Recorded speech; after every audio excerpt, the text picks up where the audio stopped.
right. Let's get right. Let's get right. Let's get right. Let's get right. Let's get right. You already know what it is, man. It's your boy Dealatofficial. And this is No Filters. Always appreciate you hitting that like button for me. Subscribing to the channel so you don't miss an episode. And sharing this with the world. And of course, family, when you come in, get comfortable. Get you something to eat. Get you something to drink. Get you something to smoke if that's what you do. Because you see the title, fam. Lord G. Let's get into this here. We also have breaking news on the hantavirus outbreak and the efforts to contain it, both here and around the world. A doctor who had self-identified himself as the individual who tested positive that was taken to the biocontainment unit here in Omaha has reportedly been taken out of that biocontainment unit after experiencing symptoms and testing both positive and negative earlier. Now it appears that there's new information that suggests he is not positive because officials have removed him from the biocontainment unit and he is now at the National Quarantine Center with the other passengers brought to Omaha. In a statement from UNMC Nebraska Medicine a short time ago, they said, quote, all 16 passengers from the vessel Hondius are now being monitored and assessed in the National Quarantine Unit at Davis Global Center. One passenger was initially taken to the Nebraska Biocontainment Unit upon arrival from the Canary Islands early Monday morning. He has been medically cleared to move to the National Quarantine Unit. Now, the National Quarantine Unit is a world-renowned facility here in Omaha that has been used before during the early days of the COVID pandemic, as well as in 2014 during the Ebola outbreak and efforts that were ultimately successful to contain that. Authorities hope that this will help stop the spread of the hantavirus, which by all accounts remains a disease that can be spread through close contact, but only if an individual is symptomatic.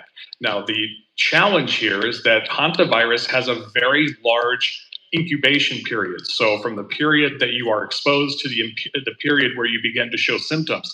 For other diseases like the flu or COVID, that could be anywhere from 2 to 4 days. But for the hantavirus, it is 1 to 8 weeks. And so individuals that were exposed are quarantining for 42 days and undergoing regular testing and observation at the quarantine unit. Now, this isn't a quarantine order because they are not required to be there. They do have the option to self-quarantine where they see fit.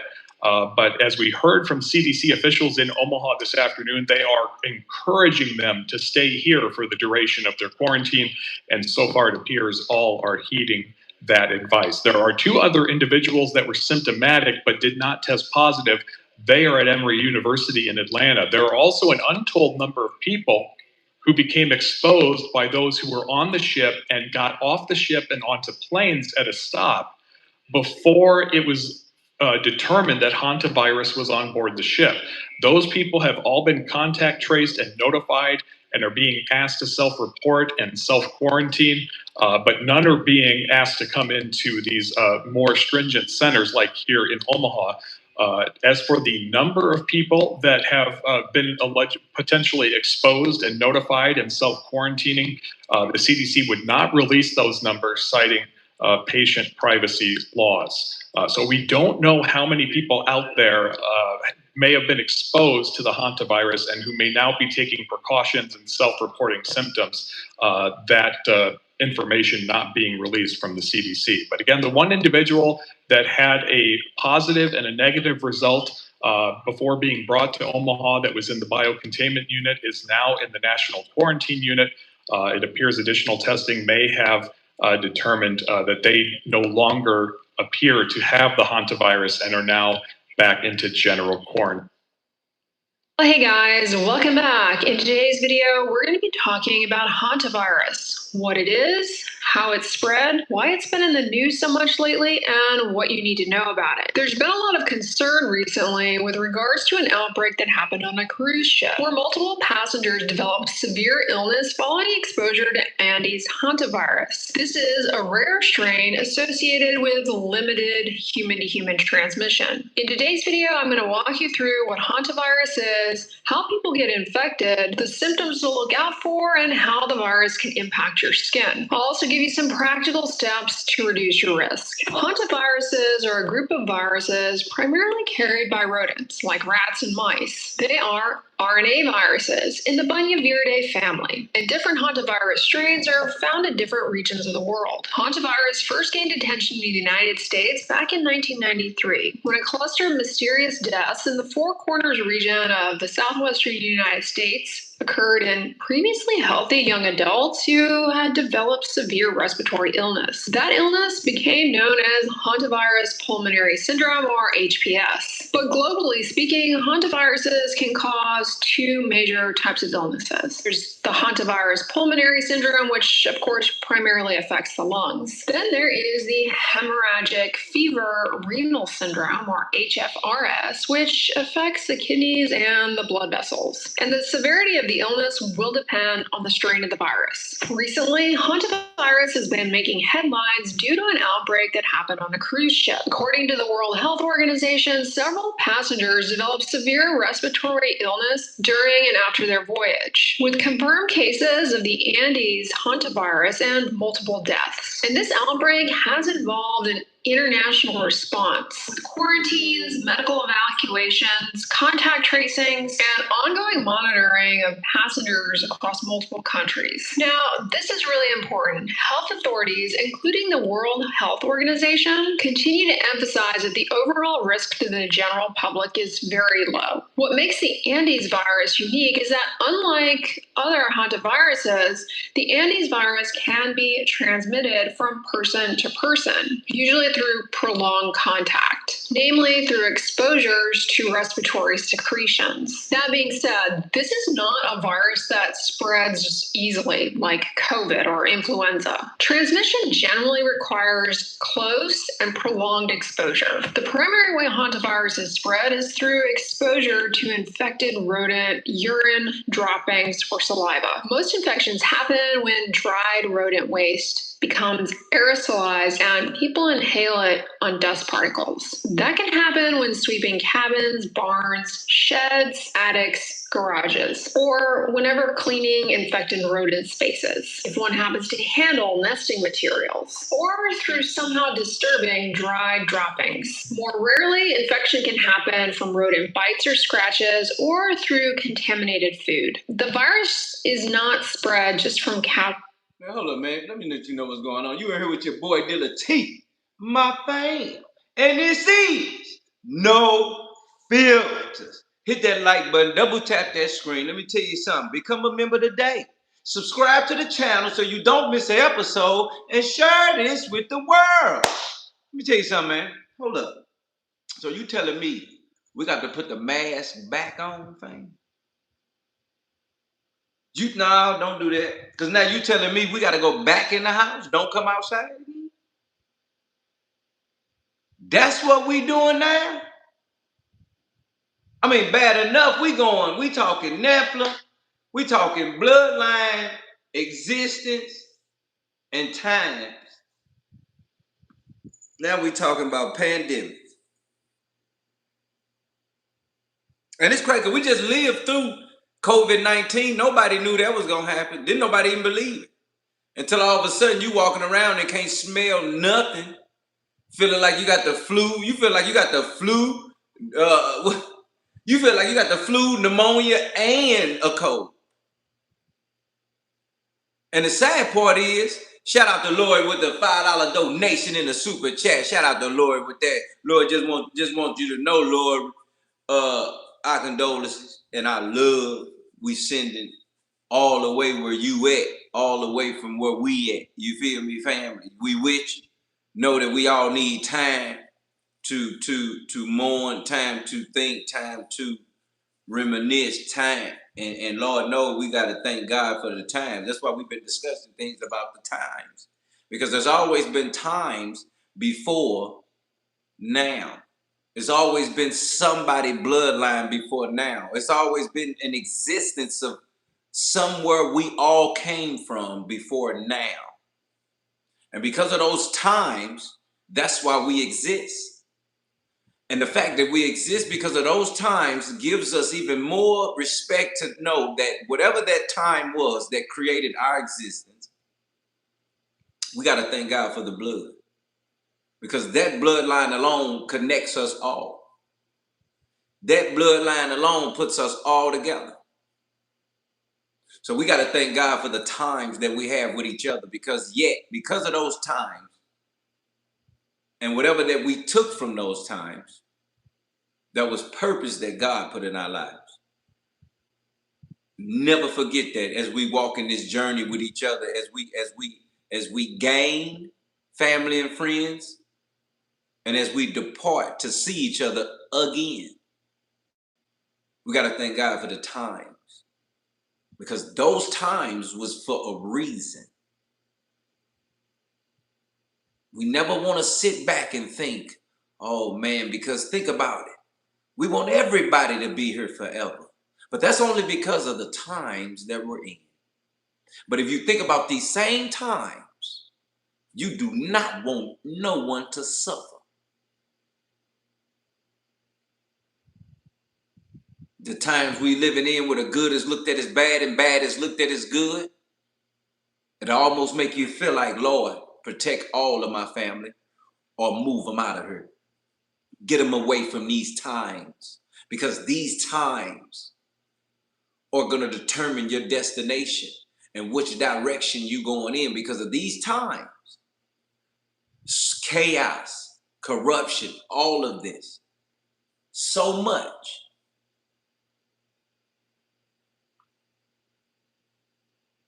You almost got to thank God for the times you've had with these people, and thank God that he's taken them to protect them from these times. Peace and love, glory as always. You hear me? Hit that like button, double tap that screen. They're talking about a Hantavirus. They're talking about something that they just put out here, and the fact that Bill Gates has opened his mouth so much and spoke about the fact of what he's going to continuously do pandemic-wise, the next pandemic he spoke about, and now we're here. And it's so funny that we've cooked Bill Gates 1,000,000 times on here probably. But the fact that he's spoken these things and said those things has put us in a position now that I realize what he was speaking about is here in front of our face. Ladies and gentlemen, the Hantavirus. Without further ado,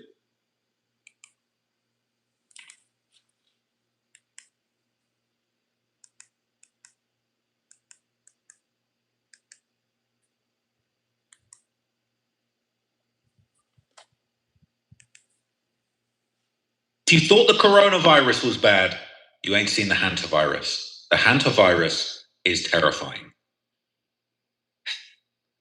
Not again. I can't do another pandemic. I can't do another lockdown. But people, this virus is absolutely chilling. Okay, look. This is some background info about patient zero for the Hantavirus, all right? Late in March 2026, a couple visits a landfill in Argentina to go bird watching. And they're apparently believed while they were there to have inhaled virin-laden dust from rodent droppings. And they end up boarding a ship.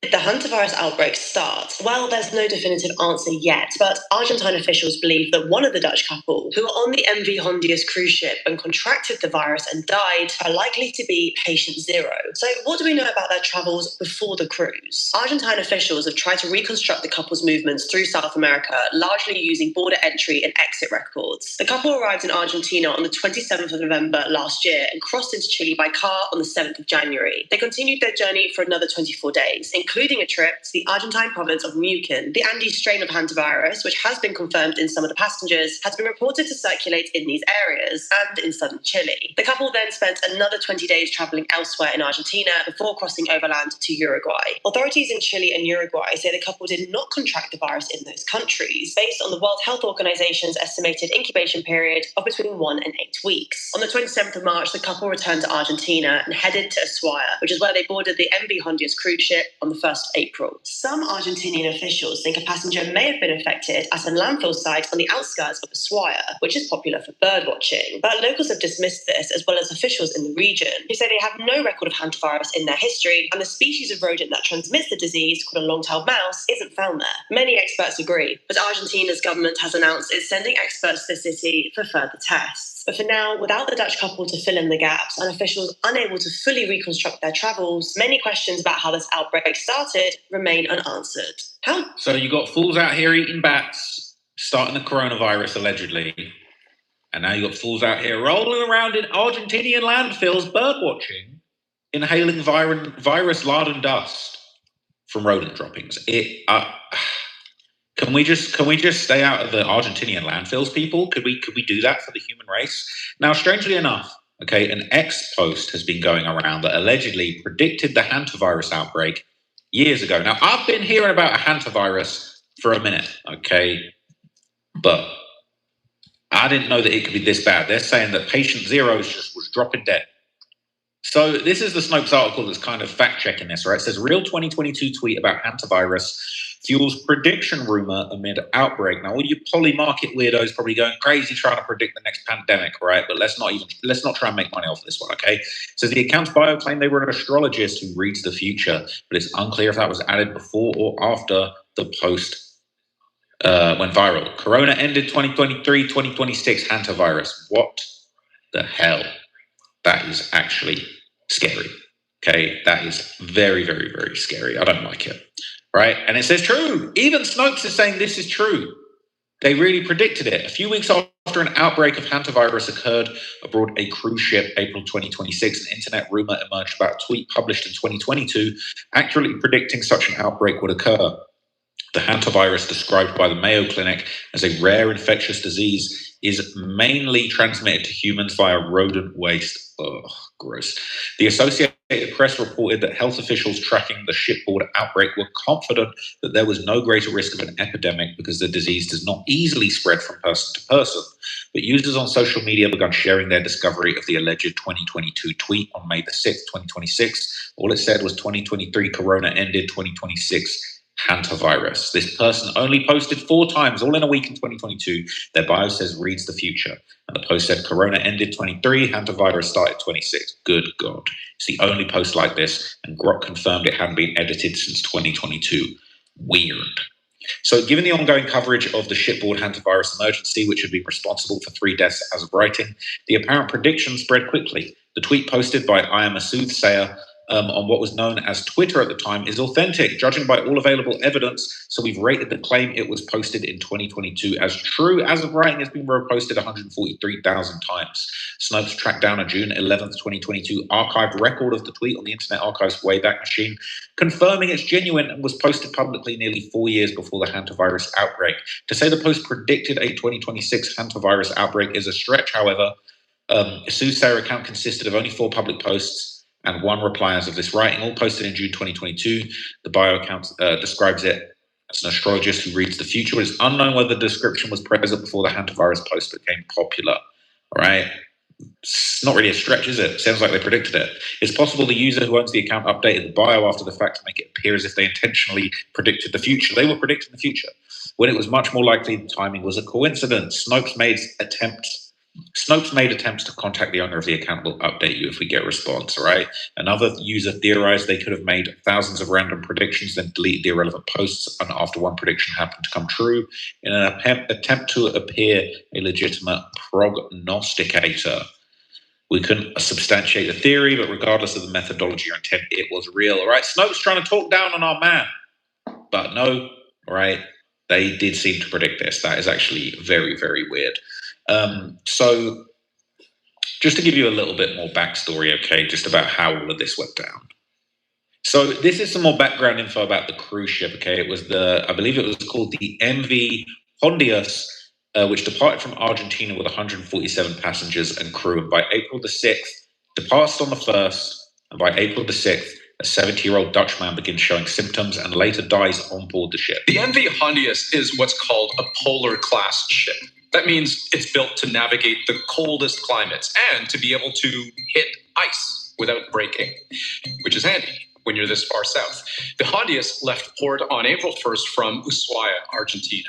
Its first stop, South Georgia Island. It's about 5 straight days of sailing. And the views were absolutely worth it, looking down over the bay, the colony, and the surrounding mountains. And yes, Gentoo penguins actually climb up these hills. That's Jake. He's a travel blogger.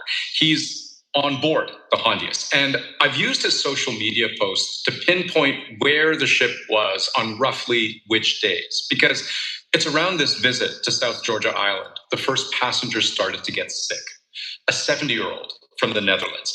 To him, it might have felt like mild food poisoning or a bad case of the flu. Fever, headache, muscle aches and pains. It's really, it's non-specific. You're not going to, if someone walked into a clinic with those symptoms, it could be a list of things longer than your arm. According to a World Health Organization report, this man had fever, headache, and mild diarrhea. This was on April 6th, 2026, while on board the ship. But as the cruise continued, as the Hondius was approaching one of the most remote inhabited islands on the planet, Tristan da Cunha, the man's symptoms had grown much worse. By April 11th, the case developed respiratory distress and died on board on the same day. What the ship's sole working doctor on board would have been wondering was, how did this man's condition get so bad so quickly? And another question, who did this patient have contact with? That is very, very scary. Now, I've actually got a video here, which I believe is the captain of the ship actually announcing the death of the man on board. This is my sad duty to inform you that one of our passengers sadly passed away last night. Tragic as it is, and it was due to natural causes, we believe, and also whatever health issues he was struggling with. I'm told by the doctor were not infections, so the ship is safe when it comes to that. Yeah, I don't know if that's 100% accurate, okay? Because after that announcement, the doctor that was treating that patient also begins to feel sick. It sort of happened gradually. I knew one of the passengers was getting ill. This is at the end of April, and I just reached out and asked if I could assist the doc, make sure he felt he had adequate coverage. And I was told that the doctor was also sick. So over 12 to 24 hours, it became clear that there were a number of people sick and that they were getting sicker. And I sort of fell into the role of becoming a ship doctor.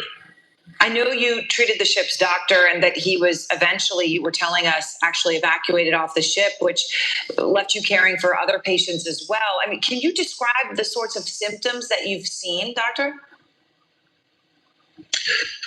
Well, there are 3 patients that seem to be getting ill around the same time. One of them, just very non-specific symptoms, a lot of confusion and a lot of weakness, and she ultimately passed away relatively quickly. The 2 other gentlemen, quite a bit younger, including the doc, just had a lot of standard viral symptoms.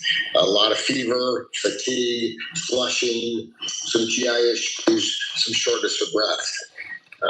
At the time, neither one of them looked critically ill, but the fear with Hantavirus is you can go from seriously ill to critically ill very, very quickly. A woman yesterday who had survived. It's scary, man. It's scary. So I'm going to give you some background on the Hantavirus and how it spreads. So from what I understand, it's not as infectious as COVID, but it can kill you. So way more efficient. So there's been an outbreak of Hantavirus on a cruise ship, and that's led to the death of some passengers. So what do we know about this virus? What is Hantavirus? Well, Hantavirus, it's named after a river in South Korea, and that word, Hantavirus, really describes a sort of family of viruses. Around 20 viral species have been identified according to the World Health Organization. It's not just one infection.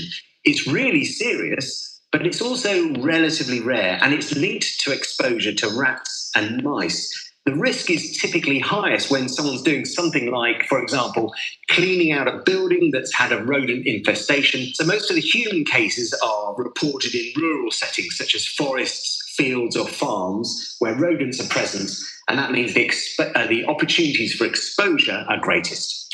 Where could this outbreak have come from? That's a really, really important question, and the answer is we don't yet know. All the cases are linked to this cruise ship, the MV Hondius, which set sail from the very southern tip of Argentina at the very beginning of April. But the first two fatalities, who are a Dutch couple, they're reported to have travelled through South America before boarding the ship. Now, that's really important because it's possible that one or both of them came into contact with the virus during their travels.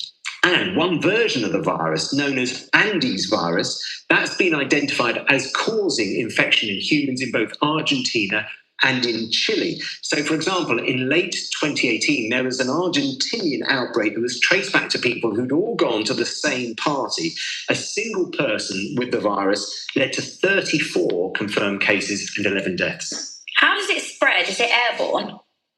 Yeah, it is slightly airborne. So it's transmitted actually by rodents, typically rats and mice, through their dried urine and the droppings, which are then blown into the air and inhaled. That's where it is slightly airborne. So mostly, yes, it is spread from rodents, but there have been these relatively rare cases of human-to-human transmission of this virus known as the Andes virus. What are the symptoms?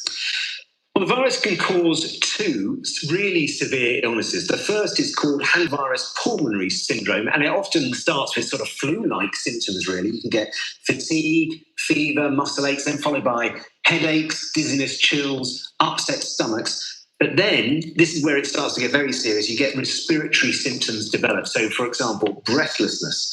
And the mortality rate associated with this type of illness is around 38%. So more than a third of the people, according to the Centre for Disease Control in the United States, will die if they get that type of the virus. The second illness is called hemorrhagic fever with renal syndrome, and this is even more severe and primarily affects the kidneys. So later symptoms can include low blood pressure, internal bleeding, and also acute kidney failure. The mortality rate for this version is 50%, so half the people who get it are likely to die. So this is serious, right? This isn't COVID. This is a coin flip. You 50-50 chance you might die from this. It is terrifying. So more than 2 weeks after the first... Hit that like button, double tap that screen. Check this out. You see what I'm saying? You see what I'm saying, fam? You know what I'm saying? Because what we doing? What? If we think about this, and this is what I was just thinking about while I'm listening to this. If you've been around a rat, feces, whatever the case, you clean out a house, you've been doing this, you've seen rats or you've seen, mouse, whatever.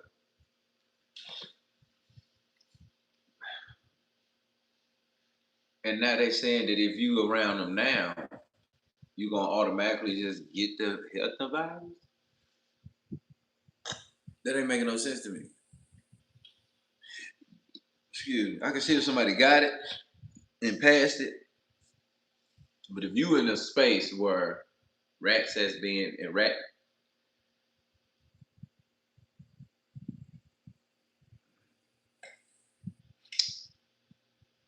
and the belongings of a rat is in the property that you're working on, which it has happened probably to people depending on, whatever.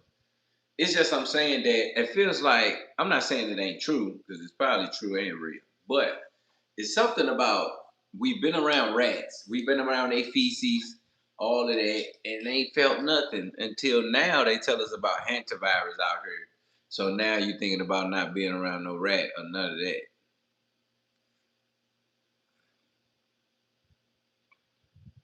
I just think it's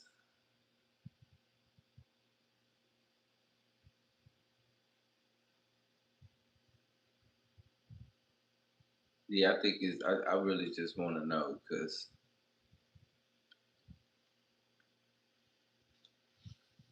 I don't understand how all of a sudden if we around a rat, we now catching hantavirus, but we've been around rats, mice, whatever, cleaning property out, doing this, and then the other. But now that they said something about it, now I can just get hantavirus. Man, that ain't making no sense. Theo in the building. That ain't making no sense, Theo. Like, how all of a sudden I've been around houses, I done cleaned out houses, I done gutted out demo houses, I done demo houses, property, mice in the wall, whatever the case. Then got to the bottom of there. And all of a sudden we talking about, we wasn't talking like that then. But now we talking about it because now they saying something about it. They mentally scare you by telling you that, but you've been around a rat already before. You see what I'm saying? Without no regard of thinking about hantavirus, you've been around rats and they whatever. But all of a sudden they telling you now. That's why we thinking, oh my God, we got to stay away from rats. Or, oh, you're going to start thinking a bit about being around a rat. And I think that's the deal with like COVID. COVID really happened, and I really had COVID. All of that, it's a big difference. But how all of a sudden they had a cure for it and didn't even have a cure for it. Ended up giving you 5 booster shots. They had a new shot every month for COVID. And then I found out later that it's some type of Wi-Fi and some some way to transmit through that vaccine. Able to transmit some things. Able to transmit where you at. It's real, fam. And you got real scientists experiment playing like that. Hit that like button, double tap that screen. You better hear what I'm saying, Lori. This is bad. And I'm talking about bad to the bone. Yes, authorities will officially identify this, whatever this was, killing people, as hantavirus, and suddenly passengers on board the ship would be actually blocked from disembarking. Not so much for the captain announcing it was natural causes. Now suddenly you're being quarantined on a boat. It was like 2020 all over again. And good evening. What began as a cruise of a lifetime, a weeks-long luxury journey to the edge of the Southern Ocean, has instead turned into a major medical mystery and an international crisis tonight. 3 people are dead, 4 more are ill, and nearly 150 others stranded on board the ship, where they will stay potentially for months until investigators can clear them to get off. For now, medical workers seen here boarding the ship in full protective gear are telling people to stay in their cabins as they zero in on a potential cause, a rare form of the Hantavirus believed to have spread person to person on board the ship. Tom Hansen is tracking this story for us. Tom, good evening. So many questions. What are you learning? Hey there, Tony. Good evening to you. Well, this cruise liner offered passengers a chance to stop at remote, untouched locations, regions where hantavirus is also common in the wildlife. And now the World Health Organization tells CBS News the infections could have possibly started during one of those nature excursions. Tonight, the 3 remaining passengers showing symptoms believed to be linked to the deadly hantavirus are expected to be airlifted off the MV Hondius. The Spanish government says the ship, with 147 passengers on board, could sail to the nearby Canary Islands for a full disinfection. There are no additional symptomatic people on board. That said, the situation is being closely monitored. New video shows officials from the World Health Organization boarding the ship in PPE, there to monitor for any new cases. Communal spaces otherwise sit empty as passengers enter their 3rd night in quarantine. According to the company managing the cruise, so far 7 passengers have fallen ill. 3 of those passengers have died, and another was hospitalized in South Africa. All of them suspected of having the hantavirus. Health officials believe the passengers were infected off the ship, which made several stops on islands up the South American coast. Symptoms can take up to a month to show up. What we are Up to a month to show up. Stop it. Up to a month to show up. working assumption is that it is the Andes virus. It could not be, but we're assuming that it is until we determined otherwise. The Andes. Oh my God, man. What on earth? Okay. So look, all right. Now they're saying that hantavirus cases have now appeared in as many as 9 countries, right? Wait a minute. Why isn't this working? That's why.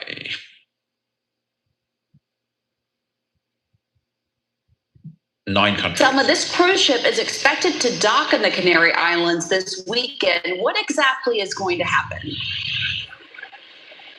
This is a really complicated and sensitive operation to get these passengers off the boat safely, of course, while also keeping them in isolation. It's something that the Spanish authorities have continued to address. There is even protests on the Canary Islands against the boat docking, so you can understand just how sensitive of an issue it is. Now, Spanish authorities say they have an ironclad system in place. It's going to be a closed-circuit loop.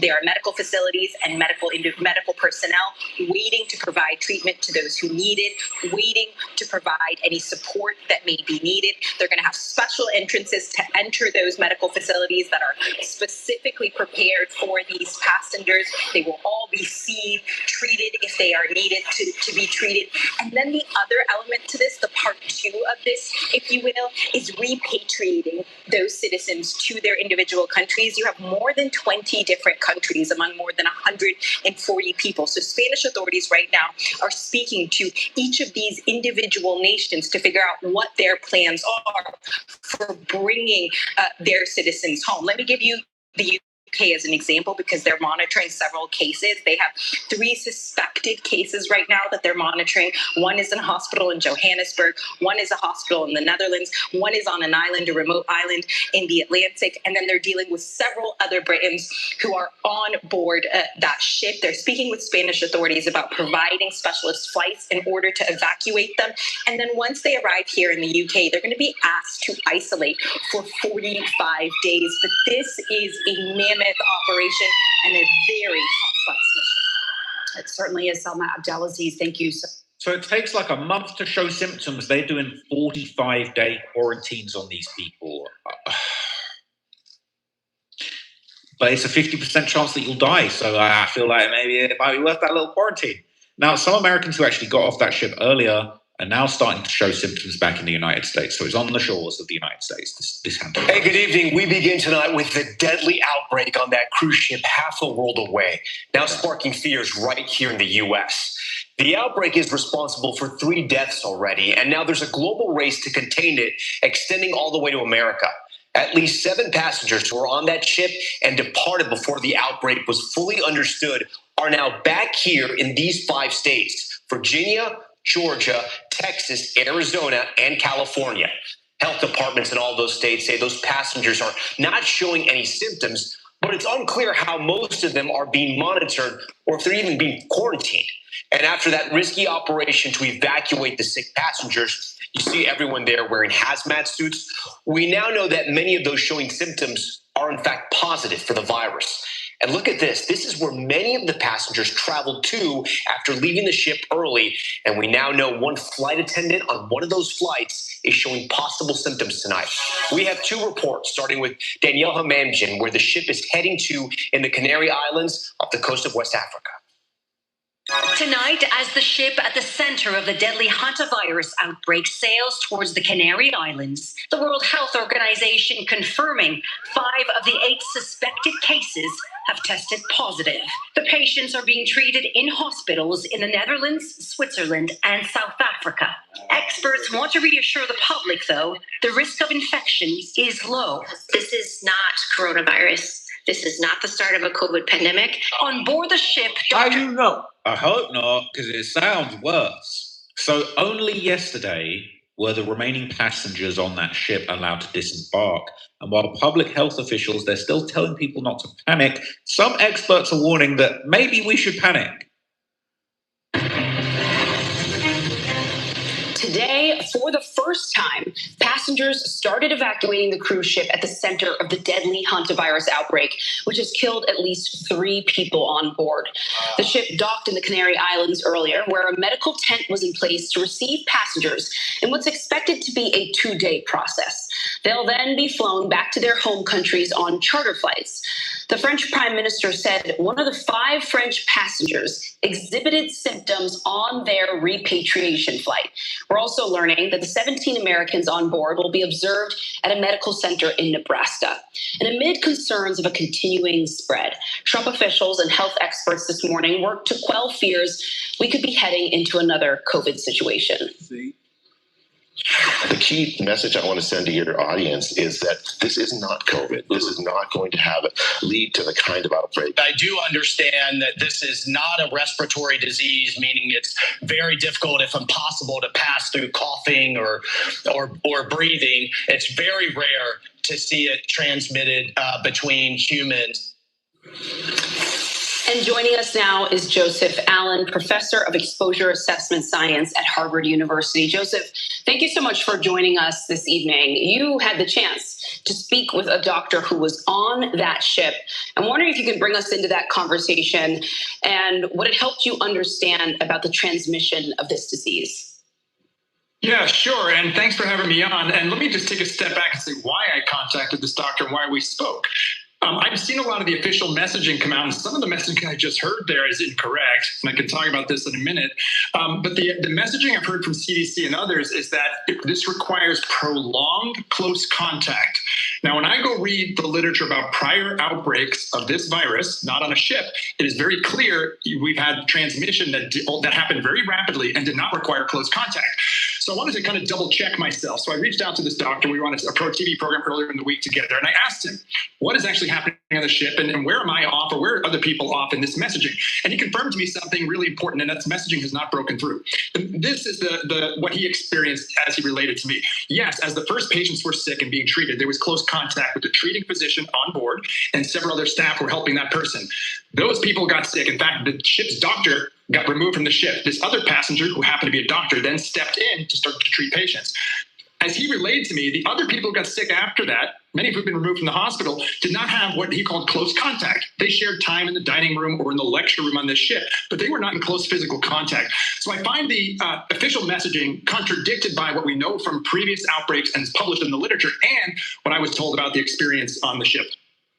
So what do you think is the most... And so look, I've got a couple more links. This one basically is saying that there are now 11 cases tied to the cruise ship and 3 dead. So this is the update from just an hour ago.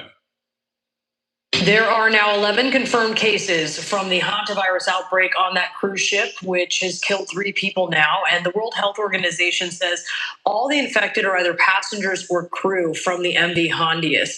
In the meantime, at least 29 Americans who were on the ship are under monitoring across multiple U.S. states. 16 of them are in a special facility in Nebraska, including Jake Rosemarin. He spoke to NBC today about his life under quarantine. So look, right, these guys, they're putting them in quarantine, they're locking them up. It's a whole scary stuff, okay? I do not have the virus. I'm well. I have no symptoms. I feel good, and I'm in good spirits right now. Yesterday, I kind of was just taking the time to speak to friends and family and let them know that I was okay. So look, he's saying he's feeling good, all right, give him a month. But on top of that, they're also saying it's made its way to California. Apparently there are 4 Californians that have been exposed to the hantavirus. Apparently there is a case being monitored in Santa Clara County, all right? It is getting pretty bad. Okay, I'll watch one more of these, then I'll let you guys go and worry about this in peace. Good afternoon, everyone. First, I want to express my sympathy for the passengers and individuals connected to this situation. I can only imagine how hard this has been to experience for the passengers, others possibly exposed, and their loved ones. We appreciate the frustration that comes along with the monitoring and redirecting of travel, and we're thankful for their cooperation and support as we navigate this process to assure that the exposed individuals and others can be assessed and cared for appropriately while protecting their and the public's health. CDPH continues to closely coordinate with the Centers for Disease Control and Prevention and local public health officials, and we are now aware of 4 California residents who have been exposed to the Andes hantavirus related to the MV Hondius cruise ship. The 4 Californians have been exposed to the virus. I can't do another pandemic, man. They're saying 50% chance that you'll die if you get this one. That is so terrifying. Look, we all went through a lot during COVID, man. It's been 6 years. 6 years since we was all put on lockdown. All right, we was locked down, we was locked up like Akon, and it was really tough. Okay, and a lot of people didn't make it. And I really, really hope that as a society and as a world, we don't have to go through that again. We don't have to go through anything worse. Even if it's not as bad and not as infectious as the coronavirus, man. They talk about 45-day quarantines on those boats. It's very, very scary. So stay safe out there, people, man. Keep your hand sanitizers on you. You might want to rock a mask if you're going to be around a whole bunch of people, and just stay safe and be careful out there, okay? But look, that's it for me. It's pretty scary. All right, I don't go out much anyway, so hopefully I don't come across any of these fools that have been exposed to this hantavirus on that ship. But I ain't even touch wood. We ain't going out like that, okay? I'm scared. Catch you guys next video, man. I'm out. Peace. Break this Andes variant, where patient 0, the first person who we know to have had it, who passed away, the 7-year-old Dutch man, it's believed that he and his wife got it while they were on an excursion doing some bird watching. It's believed that they came into contact with some rodents, probably breathed in particles from the rodent excrement. So it's still believed that with the Andes variant, they first got it from rodents. It just happens to be the strain that can be passed on from human to human. So absolutely, yes, you can get it from mouse droppings. All right, Ms. VE. VE Ms. VE, hey, how you doing?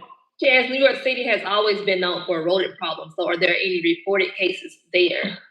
No reported cases in New York, and I hope it remains that way. And it's important to note, all rodents are not carrying hantavirus. And so, like for the hantavirus that gives the hantavirus pulmonary syndrome, the HPS, the one that's classic in North America and the United States to the West, that's typically in deer mice. For the one that causes the Andes variant, the one that's human to human, there's like a pygmy rat, a different type. And so those big juicy rats that you see in New York crawling up and down, Back Fifth Avenue and Broadway and Manhattan, those aren't necessarily the ones that are carrying hantavirus. That being said, wherever you are, wherever you live, wherever you stay, wherever you be, I really would try to make sure that you don't have mice and rats around and that you clean up the mouse droppings. But if you're going to clean up the mouse droppings, you have to clean them up properly, because if you're not careful, you can get them. And Shador, this is kind of going out of order, but with that question, I do actually want to play the clip, because now we found that there is another person who it looks like has hantavirus, and that hantavirus is a different strain than the one that was found on the boat. And so I want to play that clip, and then I want to talk about how this person got hantavirus and how you can prevent this form of hantavirus. Do you know what I'm talking about, Shador? Yes, the one in Illinois. Yes, please. Potential case of hantavirus.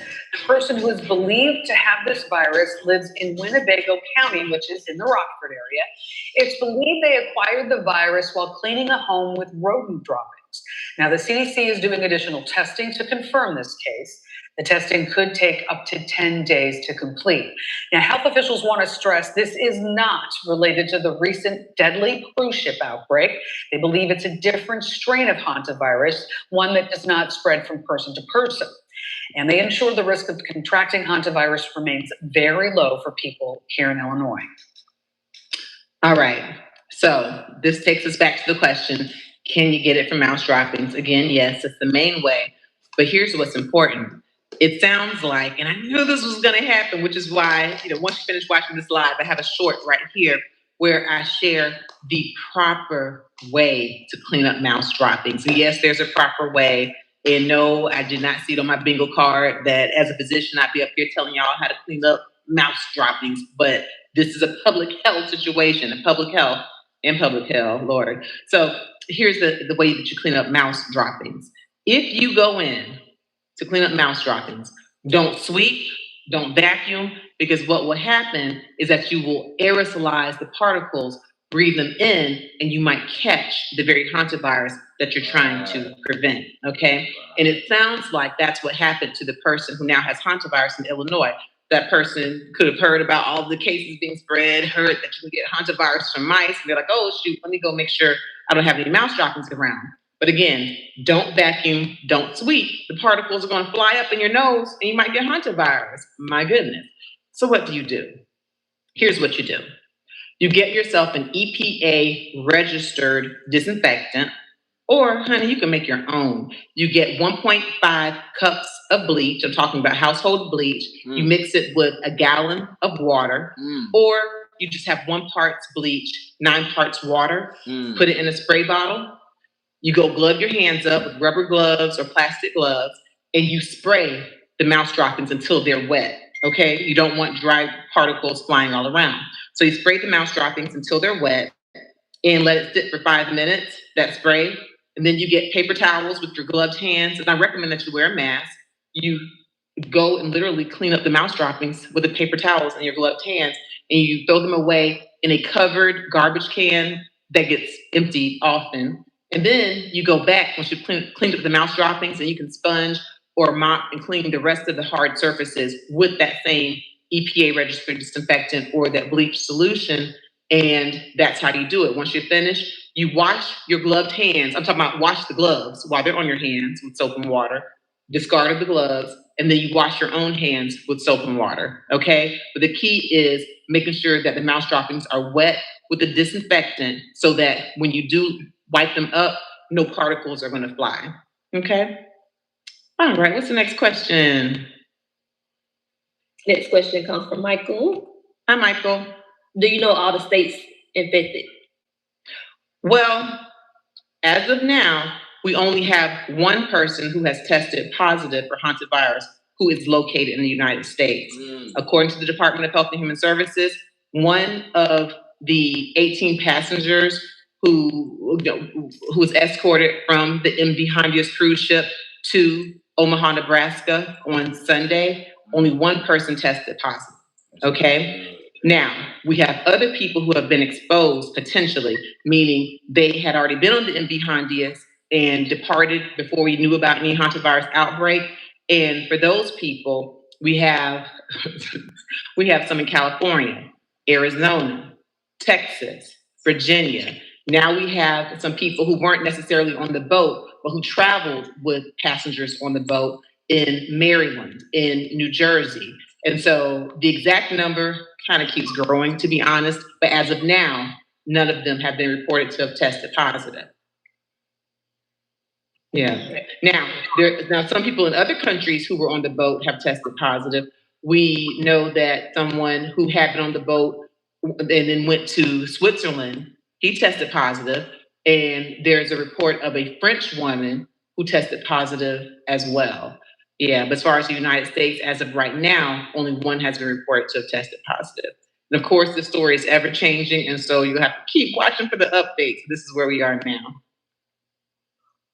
All right, thank you. Next question. Okay. In fact, Shador, before we get to this next one, let's go ahead and play just in general the update. I know I kind of gave a little spin, but let's just kind of go back and regroup. And for those of you who are just coming in, I am Dr. Frida. This is a special Dr. Frida Live, where it is a hantavirus live Q&A. I'm answering your questions, all things hantavirus. And again, if you are new to us, again, I'm Dr. Frida. I'm a medical doctor. I have been quadruple board certified. And right here on the Dr. Frida channel, we're very excited because we're up to over 993,000 subscribers. So if you haven't subscribed, please do.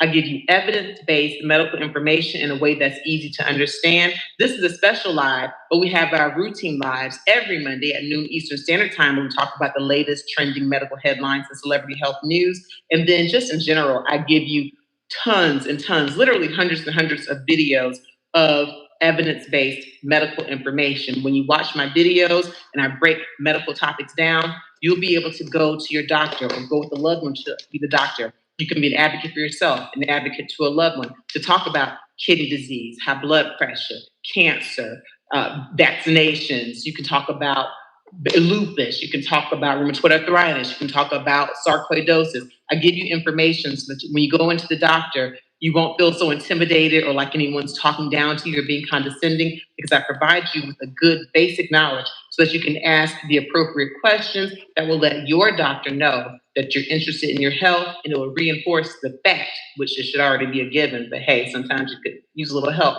You reinforce the fact that you're not there to tolerate any disrespect. You're not there to tolerate any of the health disparity nonsense. So go ahead, please give us a like, a subscribe, and please share this video. Let people know that we're here right now, that we're giving evidence-based information, that we're doing a live Hantavirus Q&A. All right, let's go ahead and play the update and we'll get on back into the questions. We do move on now to the deadly Hantavirus outbreak. The number of cases linked to that infected cruise ship is in Omaha and Atlanta.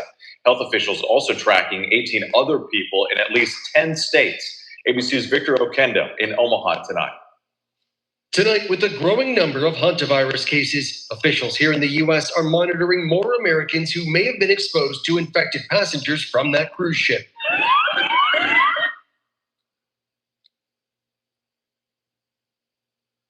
Teams across 10 states are whether returned home early from a cruise or traveled on a plane with a sick passenger, none of them showing signs of illness.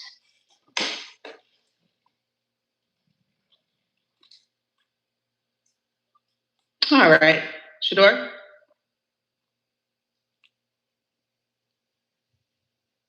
All right, so 18 people, 18 states being monitored. Let's see, Shador, if you're there, let's go ahead and move on into some more questions. You there, Shador? All right. Yeah, it was stalling the video a little bit on my end. All right, next question is from Stephanie. Hi, Stephanie. What if you have pre-existing health conditions like diabetes or weakened immune systems? What precautions can we take besides hand washing? Well, as with most illnesses, if you have pre-existing conditions like, chronic diseases, the diabetes, chronic kidney disease, lung disease, heart disease, certainly if you're an older person over 65, if you're an immunocompromised person, say if you've had cancer and you're on chemotherapy, or if you've had a transplant, then in general, you're at a higher risk, for getting very sick. And so the precautions that are being recommended, again, with this hantavirus, we do believe, at least as of now, that there's a low risk for a vast spread. That being said, I would recommend that when you're in indoor settings, travel, tight settings, I would go ahead and put on a mask, and I would put on an N95. That's not being universally recommended like it was at one point for COVID-19. But until we have things completely under control and until we're out of the incubation periods and we kind of have everybody where we know that we're at a really, really, really low likelihood of anyone else getting hantavirus in the United States, I would go ahead and put on a mask. So for example, if you get on an airplane and you have diabetes or chronic disease, I would say, okay, grab your N95 mask, have your little bleach wipes, Clorox wipes. I would wipe down the arms of the airplane or train or automobile, wipe down that seatbelt buckle, because that has a lot of bacteria and viruses can be on there. I would wipe down that tray. And I would just ride next to my neighbor with the mask on and have my hand sanitizer and things of that nature. I don't want you to lock up in your house and freak out and not go anywhere and cancel off the trips. But the precautions I just mentioned, I do believe are reasonable precautions that one who's immunocompromised should take, especially while this is still an ever-changing story. Thank you for that question. Well, thank you. Next question comes from Faithful Heart. Hi, Faithful Heart. Can you speak on how long after contracting hantavirus will a person live? Oh, that's very good. So based on the data that we have, which is, again, pretty thin data, so the incubation period, again, meaning the time it takes from exposure to hantavirus to when you get symptoms, can be anywhere from 1 week to 8 weeks. And then after one contracts hantavirus, then we're starting to see varying components, but in some cases, you can die within just days after getting it. Case in point, the person on the MV Hondius, the first person we know to have had hantavirus, the human-to-human variant, it is believed that he and his wife were exposed to hantavirus while they were outside of that boat, before it left Argentina. And then reportedly, he developed symptoms on April 6th. He passed away on April 11th. Okay, so we're talking 4 days for him. But there's another story. Okay, so in New England Journal of Medicine in 2018, there was a study published based on a hantavirus outbreak with the same strain, the Andes human-to-human strain. It occurred in Argentina, okay, South America. Wow. And so here's what happened to give you an idea of how long it takes between the time you develop symptoms and you pass away. Again, it varies from person to person. But there was a man who went to a birthday party knowing he was sick in Argentina. He had a fever and malaise.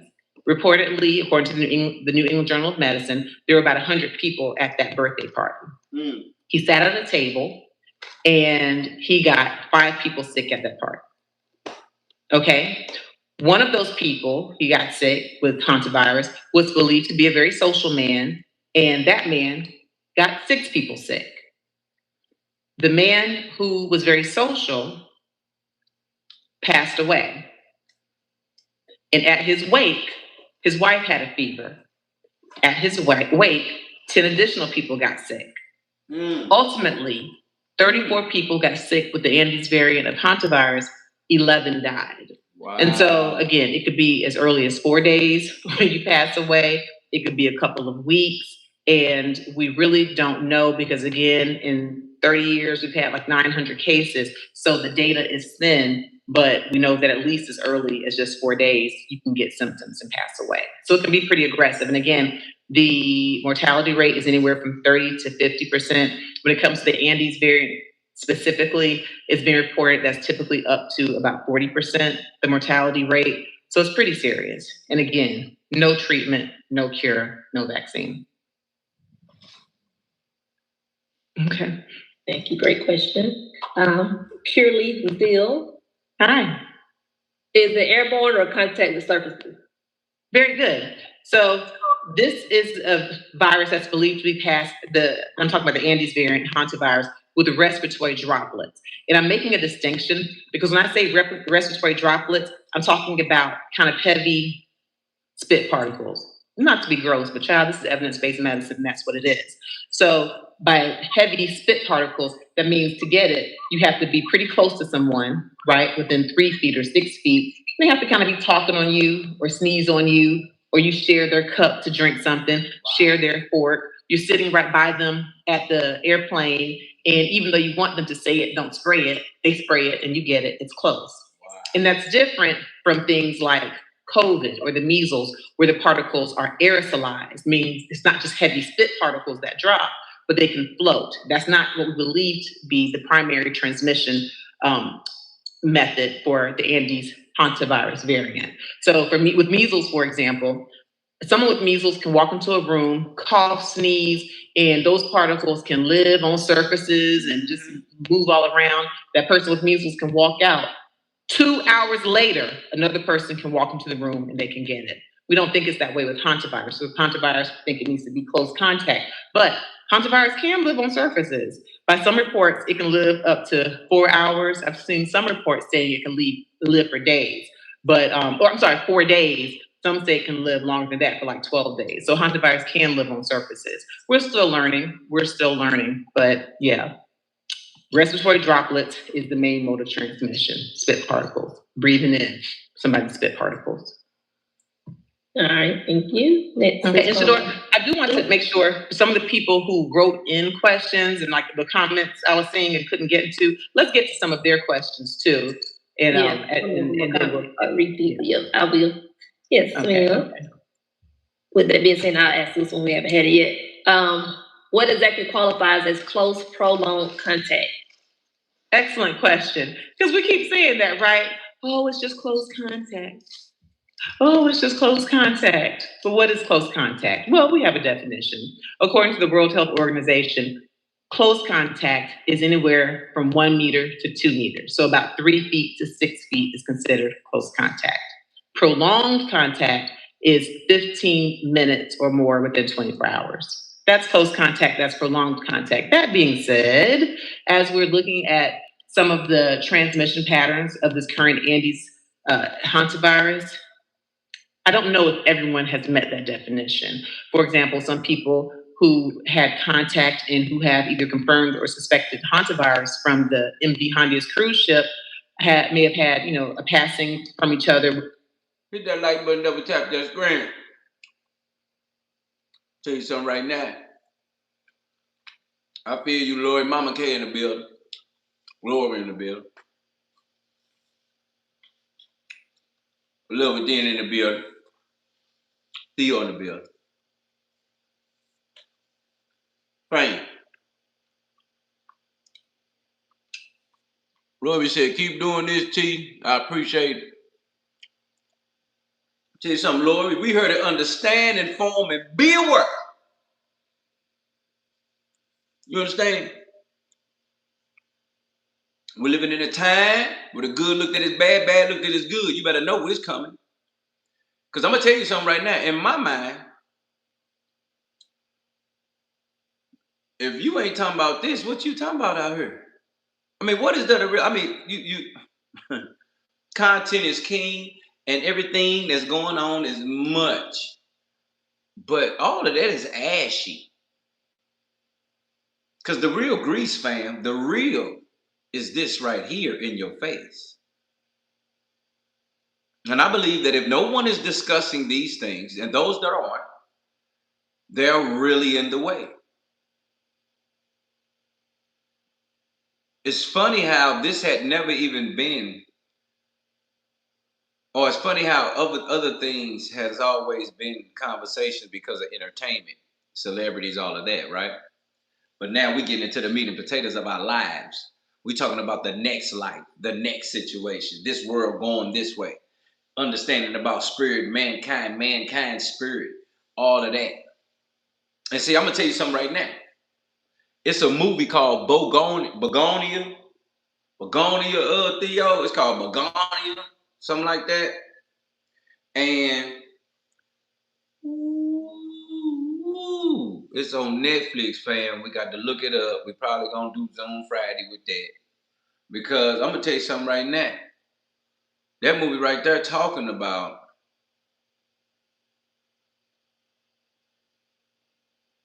the elites and them really being reptilians, and how two guys kidnapped this reptilian boss, and she's acting like she's not a reptilian or working for an extraterrestrial being.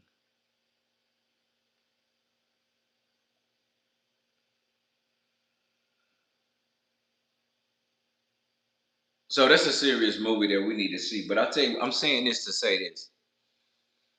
This doctor is letting you know what Hantavirus is.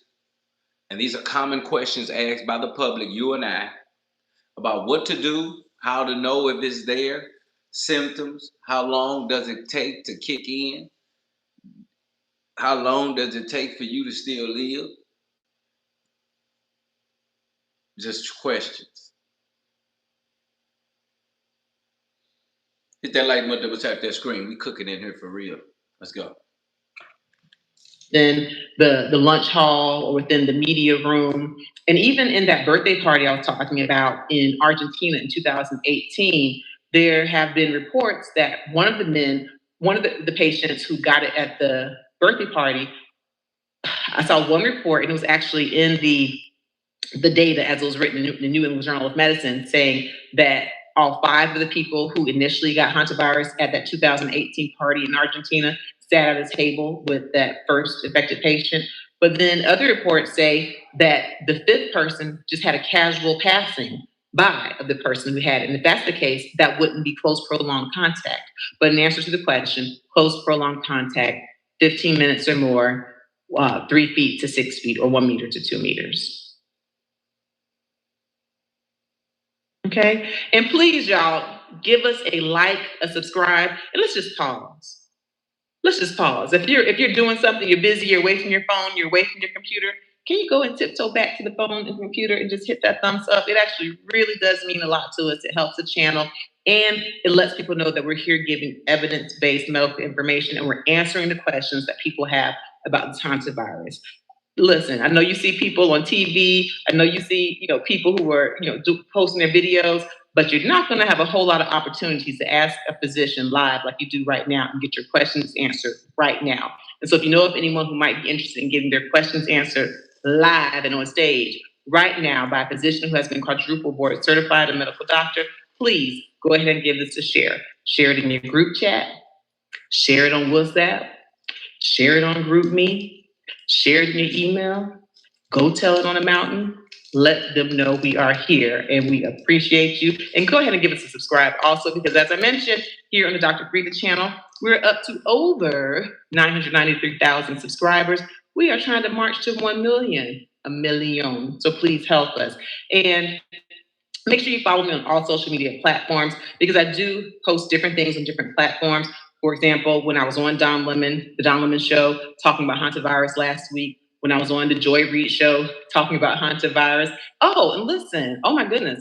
I was just on ABC News yesterday on our local Channel 2 with Lori Wilson and talking about Hantavirus. I'll be posting that on social media as well. But make sure that you follow me on all social media platforms and hit the notifications so you'll be among the first to know when I post the good information. All right, who else has a question? Come on, let me at them. All right, next question comes from BB's girl. Hey, BB's girl. Is testing widely available across the U.S. for this virus? Well, there's testing available, but it definitely is limited. Now, you remember when COVID first hit the scene, number one, we didn't even know what it was. And so you had to go to testing facilities, you'll recall, and you had to get that swab put all the way up your nose. It felt like it was going to your brain, and you're getting a long old line in your car wrapping all around. That was a nightmare. And then eventually we developed home kits for COVID, right? We definitely don't have any home kits for Hantavirus right now. And there are selected places where you're able to be tested for Hantavirus. So as of now, for the general public, we don't have it available. If you run around the corner to LabCorp, Quest, and just say, hey, I want to request a Hantavirus test, not likely. But if you are admitted to a facility, like here in the Atlanta area, if you're admitted to Emory with symptoms, and if you have actually had a contact, or we believe you've had a contact with someone who's at a high risk of having Hantavirus, then you would be able to get it at a facility like that. But right now, we don't have easily available testing for Hantavirus. Yeah, all right, I think so, Lori. This is from Jamie. Hi, Jamie. Is it possible to have symptoms years later? To our knowledge, no. The time from exposure to developing symptoms is anywhere from 1 to 8 weeks by all current data that we have. If you were to have symptoms years later, that would mean that you likely had an exposure that happened years later after your initial exposure. Thank you. Bobby on Facebook. Hey, Bobby. Can pets get Hantavirus, and can they infect humans? That's a big. Let me tell you something right now. Let me tell you something about what's going on, Lori. Yeah, the orange man definitely gonna get them checks out. But let me tell you something. Ever trip off this? When chaos, rage, or some type of something is going on, pandemic, right? Because COVID-19, if you think back, checks was given then. Think back for a second. The type of stimulus check that was given. Think back. I believe that was a stimulus check given around COVID-19, fam. And you got to understand, that ain't doing nothing but making people just be happy for the mess that we in. Because you ain't even gonna do nothing but just get the check and ha ha ha and spend that little money. Ha, ha, ha. That's all you gonna do. You know what I'm saying? You're gonna be halfway happy. You know what I'm saying? Short-term happy. You know what I mean? Like, don't last no long way happy. You feel me? So, yes, he's definitely gonna get them checks, fam. And in the midst of that, it mattered because if you think back to COVID, that's what he did. And again, they always do this when there's chaos of this measure, or when there's some type of pandemic, or when there's some type of global massive world change of some sort. That stimulus check don't do nothing but either set you up and get you ready for what's to happen, or some people take care of it after it's done. Hit that like button, double tap that screen. We're answering questions right now about Hantavirus. Big deal. That's what the situation is tonight. Hantavirus. new pandemic, new situation, new COVID-19 on a whole nother level. And because that is more different, because I love what they said, that's right, keep that immune system high. Keep your hands and face washed with your mask. I said, wow, we got to get back to wearing masks, Theo. So it's different. Because now that we got to get back to that, that's going to make people stay in the house. So you got to understand what happened. We had to stay in the house. And then when you came outside, you had to come out with the mask. And then if you came outside with the mask, you only had to be around a certain amount of people. Don't forget what it was, fam. And then all of a sudden, if your mask off, you going back home and you can't smell shit.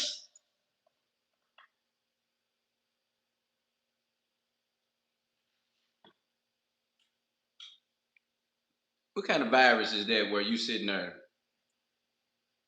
You can't smell for a whole week and a half.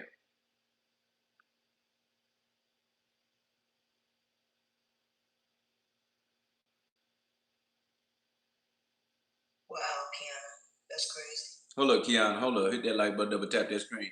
You need to subscribe to the channel so you don't miss the episode and share this with the world. You need to be a member right now. We're trying to save your life. You had COVID 8 times. No way. No way, Jose. It had never been no 8.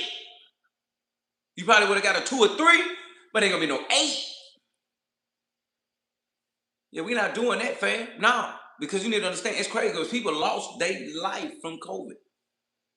Respiratory problem, respiratory. Healthy people. And for those that wasn't, all it took was that kick to just put that extra foot in their chest and press. And now they gone. So you better thank God for Jesus you still here. 8 times COVID. Nah. Fam said, I'm a pandemic. That's different. Shout out to you. So we want to make sure we understand what's coming and where we going. What's coming and where we going. What's coming and where we going. And this is exactly what this is with these questions. But let's make sure you understand what Hantavirus really is. She's going to tell you exactly what it is. So you never forget. Hit that like button, double tap that screen. She's going to tell you exactly what this is. Black woman doctor. Going to tell you exactly what Hantavirus is, what they own, and what they going to do.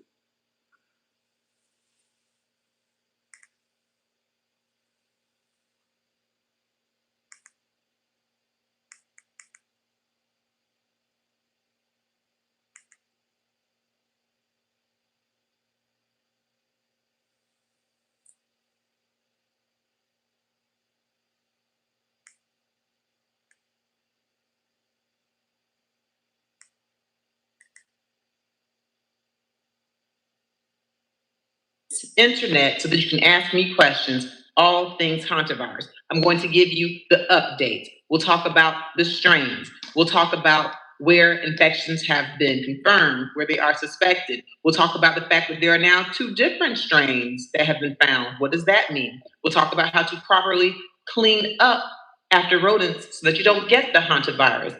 And we'll have a discussion about how this outbreak is being handled. And what are your fears? What are your concerns? Is this the next panoramic situation? All right, please go ahead and give us a like and subscribe because I'm about to give you evidence-based medical information on all things hantavirus with this live Hantavirus Q&A on Dr. Frida Live.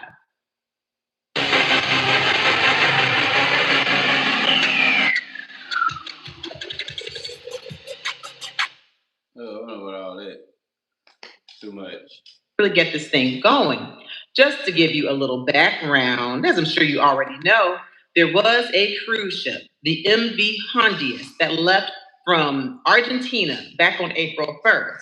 There was a man, sadly, who passed away, a Dutch national. He was 70 years old. He developed some symptoms around April 6th, reportedly, and then by April 11th, he passed away. His symptoms were fever, diarrhea, and initially, it was thought by the cruise ship staff and physicians that he did not have anything infectious. And then, a couple of weeks later, his wife, who was 69 years old, another Dutch national, was leaving the ship. She left the ship and she was on her way back to the Netherlands, but she was so sick that when she was aboard a plane in Johannesburg, South Africa, she was removed from the plane. She just had too many symptoms. In fact, she collapsed in the airport, and later it was actually confirmed that she had hantavirus. And another person, a German national, passed away on the ship, and other people have now been suspected, confirmed. Fast forward, we now realize that this was the Andes variant, the only variant of the hantavirus known to go from human to human. So then, of course, we're like, oh my goodness, is this the next hand situation? Are we going to have another C-19? Will we be locked down? Will schools be closed? Will the beauty shop be closed? You know, there's a lot of questions, legitimate questions that I am receiving, especially now that right here in the United States, we now have the American passengers, 18 passengers, 7 United States natives, plus 18 who has dual citizenship, a British native and a United States citizen. All 18 arrived here in the United States this past Sunday, May 10th, and they were sent to Omaha, Nebraska, where we have a world-renowned national quarantine unit. In fact, the only one in the nation that's federally funded. Initially, the CDC talked about keeping them quarantined, and for the full quarantine, we know that from 1 week to 8 weeks, that's how long it takes from the time of exposure to the hantavirus to showing symptoms. So initially, it was reported that they would be quarantined. Current discussions are not so clear. They're being quarantined right now, but there's been no definitive statement that they will be required to stay for the full 42 days. In other countries like Spain, their passengers are being required to quarantine for the full 42 days. In other words, they're going to have them in a safe enclosed unit until they are sure that they are not at risk for developing hantavirus and spreading it to other people. In addition, of those 18 patients, 2 were transferred from Omaha, Nebraska to Atlanta on Monday morning. 1 was symptomatic, 1 was just a close contact. As of yesterday, the Department of Health and Human Services confirmed that the symptomatic patient has tested negative for hantavirus, and the other patient here in Atlanta at Emory remains with no symptoms, asymptomatic. So that's the update. Now, what are your questions? I'm going to ask my co-host, Ms. Shador, to please come up to the front of the stage. How are you doing, Ms. Shador? Hey, good, Dr. Frida. How are you? Doing well. It's been a whirlwind, right? It's been hantavirus. Starting on Friday morning, May 8th, I was on the Don Lemon Show talking about hantavirus. And then in the evening, also on Friday, I was on the Joy Reid Show talking about hantavirus. In fact, I went ahead and posted a clip from myself on the Joy Reid Show. That was really actually a good time. And so make sure that after you finish watching this live, you check out that clip. And Joy's question was, should we be terrified? That literally was her question. So we go through and we break down some of the science and also some of the decisions being made by leadership. And we talked a little bit about C-19. Is there a repeat? We really go into great detail. So make sure you check out the interview on my social media platforms. And for those of you who are new to us, this is the Dr. Frida channel. This is Dr. Frida Live. I am Dr. Frida. I'm an MD. I'm a medical doctor. I have been quadruple board certified. So I am board certified in nephrology, meaning I'm a kidney doctor and a high blood pressure doctor. I have also been board certified in other things. I am board certified in internal medicine. I am board certified in obesity medicine. And after I completed my dual internal medicine pediatrics residency at Georgetown University Hospital School of Medicine, I earned my board certification in pediatrics. So I love talking about medicine, and more importantly, I love to share what I learned, which is exactly what I'm here to do with you today. So without further ado, hit that like button, double tap that screen. There's no filters right here, just so you know where you get Dr. Frida from, fam. You getting it right here with your boy Dilla T, my fam. You understand? That's what's going on. Now check this out. Frida, Dr. Frida, shout out to her. It's really giving you the realistic point of view of it, because everybody else giving you all this, but she really telling you the real facts that you and I need to know when we at home. Because if this, which it has now, came over here in the USA, we only have so much time before it actually hits you at your door. So much time before it gets to your city. So much time before it gets to your state. It's a real thing. Okay, now, this virus is no cure. Let's get right. There's no cure for this virus. You understand? But if enough people over about close to under 900, they will try to create a cure. But that further lets me know that this has already been planned out. Because all of a sudden, y'all got a cure for that, but ain't got a cure for the flu. Been around 50 years. Y'all forgot to keep researching that? Oh, I'm sorry. But y'all can come up with something that ain't never been around. Hold up, I don't understand this. The flu and all this other stuff been around a long time, and y'all still ain't got no cure for that. But the moment something from East Jesus come out the earth and fall on our lap, y'all just all of a sudden can just voila, like magic, just come up with a potion. Hocus pocus. Shout out to Kiana with the $10 donation in the super chat. Fam coming in trying to become a member today. Understand that, subscribing to the channel so you don't miss an episode and sharing this with the world. Real shit. Shout out to your family for the support. You understand what I'm saying, though? It's just funny how they all of a sudden can just come up with what they want to fix you with. But some I don't understand about C-19. It was about 5 shots. It was a shot, a supported shot, it was a booster shot, and then it was a double booster, and then it was an accelerator shot.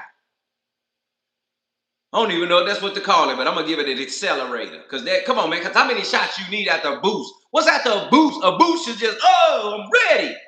But then you get another one after the boost? That's the accelerator.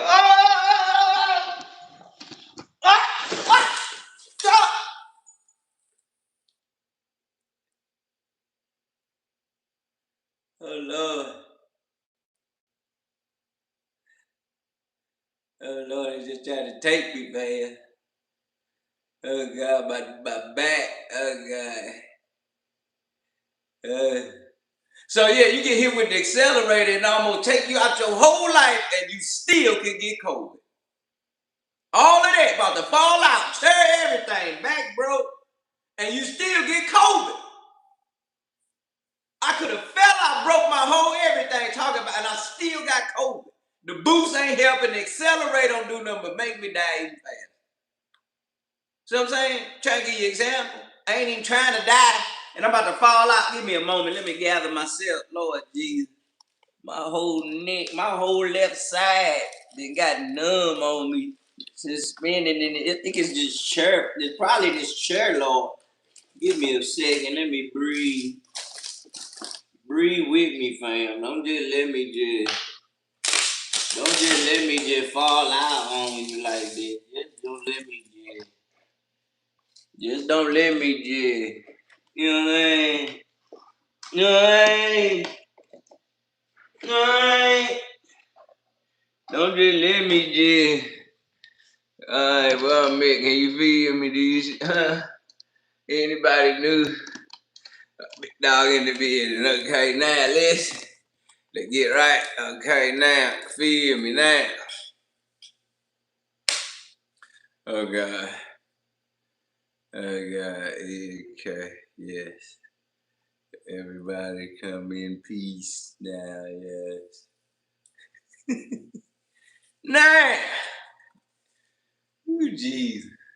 Okay, now, so yes, that's what happened, fam. And they tried to take me right there, but you see what it did? I still got COVID. So at the end of the day, they're gonna try to come up with some old to save your life. Okay, don't forget. You know that what they're gonna do, don't you? You know that what they're gonna do, don't you? You know that what they're gonna do, don't you? They're gonna try to come up with something. They're gonna try to come up with something like they the savior when they really the annihilator. You understand what I'm saying? They're trying to take your life, but they're trying to act like they're trying to save your life. Hit that like button, double tap that screen. Let's go. Let's go ahead and get some questions answered. Shador, who do we have in the chat? These is real live our questions. members in the house. Do we have anyone who's ready to ask questions just yet? Yeah, absolutely. Shout out to member Russell's daughter is here. New to the MedHead. No Welcome, vaccine. welcome. Glad to have you. I appreciate you for joining us. Very good. Gina has a question for you. She says, what are the variances? Okay, so there are approximately 40 different variants, like 40 different strains of Hantavirus, of the family Hantaviridae. And most of those strains are contracted from rodent to humans.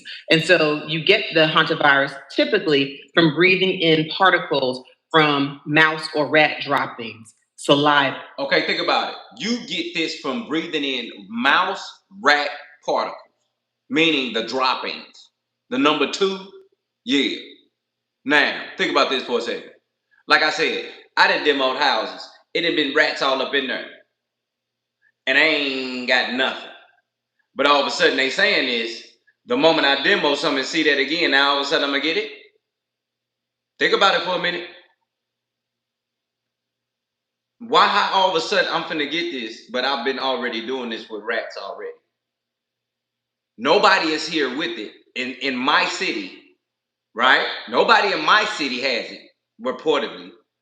But if right now I bust down a house, property, and demo it, and there's a rat or 2 in the wall, and they fall out of there, and they got droppings in there, I'm sure. Am I all of a sudden gonna not have it, or am I all of a sudden going to pass out within 30 days? They not even telling you. Shout out to a Love Within with a $19.99 donation in the chat. Bam, get this shit together. Shout out to family here coming in. Big dog, you understand? Understand what the level is. How am I all of a sudden gonna pass away because of these rat droppings? But this rat been around me for the longest. Some ain't making no sense. So you telling me fresh rat droppings, or is it old rat droppings? We need to know. Hit that like button, double tap that screen, she finna tell you. Urine, and on a rare occasion, if you happen to get bitten by an infected rodent, that's how it's typically spread. But there's just one strain, 1 out of the 40, that is known to be passed from human to human 40 contact, strands. and that's the Andes variant. The Andes variant is endemic in Argentina and Chile, South America. And you will recall that this cruise ship, the MV Hondius, departed from Argentina in South America. And so now we have sequenced the genome of the strain of Hantavirus that was being passed on that ship. And indeed, it is the Andes variant, the one that's being spread from human to human contact. Thank you for your question. All right, thank you, Gina. Next question comes from Angie. Hi, Angie. Angie says, oh, okay, we already answered. This is the Hantavirus. Angie said, thank you for the update. What's the new virus going around? It's not COVID or flu, but symptoms are worse than COVID. Well, no, it's definitely not COVID or flu. And I'm glad you actually brought them up, because when you think about COVID or even flu, they're transmitted pretty easily, right? If one person has COVID, then they have the ability typically to infect up to 5 people, right? It's pretty infectious. With the Hantavirus, if one person has it, they have the ability to affect about 2 people, okay? And in some cases, less than that. So it's not quite as contagious. However, the mortality rate, meaning the amount of people who pass away if they get Hantavirus, is quite high, anywhere from 30 to 50%. So it's possible that if you were to get Hantavirus, flip a coin, you have a 1 out of 2 chance of passing away. And the other very serious thing about Hantavirus is that, unlike with COVID and the flu, we do not have a treatment or a cure. With COVID, we now have Paxlovid. With the flu, we have Tamiflu. With Hantavirus, there is no medication, okay? And so even though there's been some misinformation going around, people saying, oh, ivermectin is the cure. That is not correct. We have no treatment, no cure, just supportive care for Hantavirus. All right, thank you for that question. This is from ASG. Hi, ASG. There was no vaccine for COVID at the time, but they scrambled one up. Will they do the same for this? Excellent question. So you're right. We had no vaccine for COVID, and we had never even heard of COVID. That was brand new. Hantavirus, right, we actually have heard of, okay? So we've already known that this Andes variant existed, even though up until now, we never ever had it in the United States. but we knew that it existed. We've had other of the strains of hantavirus here, mostly in states to the west of the Mississippi. And so, do we have a vaccine? Well, Moderna has confirmed that it is working with the Korean university to come up with the vaccine. So they are actually working on a messenger RNA vaccine, but it's not ready. It's not FDA approved for sure. And here is the issue. In order for us to complete trials with the vaccine, we need to have enough patients who actually have a disease in order to test the vaccine to find out if it is. Shout out to Theo with a $4.99 donation in the super chat. Letting you know, she said, may no rat droppings come near our dwellings or surroundings, fam. New York is going to be in a damn mess. All those rats they got. You ain't lying, Theo. Big dog Theo in the building. Let me know. Shout out to Theo in the building coming in real quick with that donation. Don't play with it. Let me tell you something. Okay, shout out to Kiana. Gonna spin a block and come on back. But I want you to understand what she's saying. She really wants you to understand. There's no nothing for this. Now, yeah, they came up with one in the way that they did, but there's no nothing for this. 1 cup, 2 bears, 365 says immune system has a connection to things like stress closely related to your adrenal glands and emotional well-being.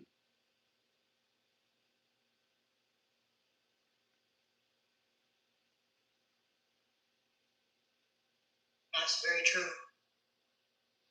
And I think with that right there, I was thinking about something that I was talking about with my mama like a couple of days ago that had to do with what he just kind of said, something about like this immune system connection.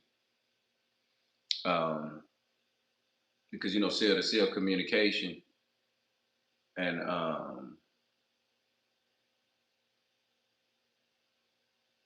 the reason why we have to fast to shut down all of these things for the immune system to really operate like it really wants to. But the crazy part is that people don't really know why we have to do that, because if you don't let your body operate the way it really need to and the way it want to, it really won't rejuvenate itself. Because the body is truly ready to take a scar and heal. It just takes time, depending on how you bandage it up. But it can do what it's supposed to do. That's why the point of the immune system. So trust me, when God created us, it was indecent. It was decent and in order in the way that we was made. So shout out to fam saying that. I get it, because he's saying that's how we connected with that. Shout out to that. I get it. He definitely fasted for 40, but see, I ain't even read you what he said because I just said it on my own. And that's a real thing, family. So you already know what it is. We moving. Shout out to fam trying to reach the goal. And I'm gonna tell you something. It's a free raffle coming in for everybody up in this thing. We reached the goal. I'm putting everybody's name in. What's that about? What's that about? Let's get yourselves in order to understand what's going on, fam. Hit that like button, double tap that screen. We try to reach someone. We try to reach you. We try to reach the world. And if it's effective. With hantavirus, we have only had less than 900 cases, up until now, prior to this cruise ship. We've had less than 900 cases over a span of about 30 years. So that tells you we have not had like thousands or tens of thousands of patients, which means we have not had the numbers to be able to successfully and accurately and adequately have a trial to do a hantavirus, to have a hantavirus vaccine that is proven to be safe and effective.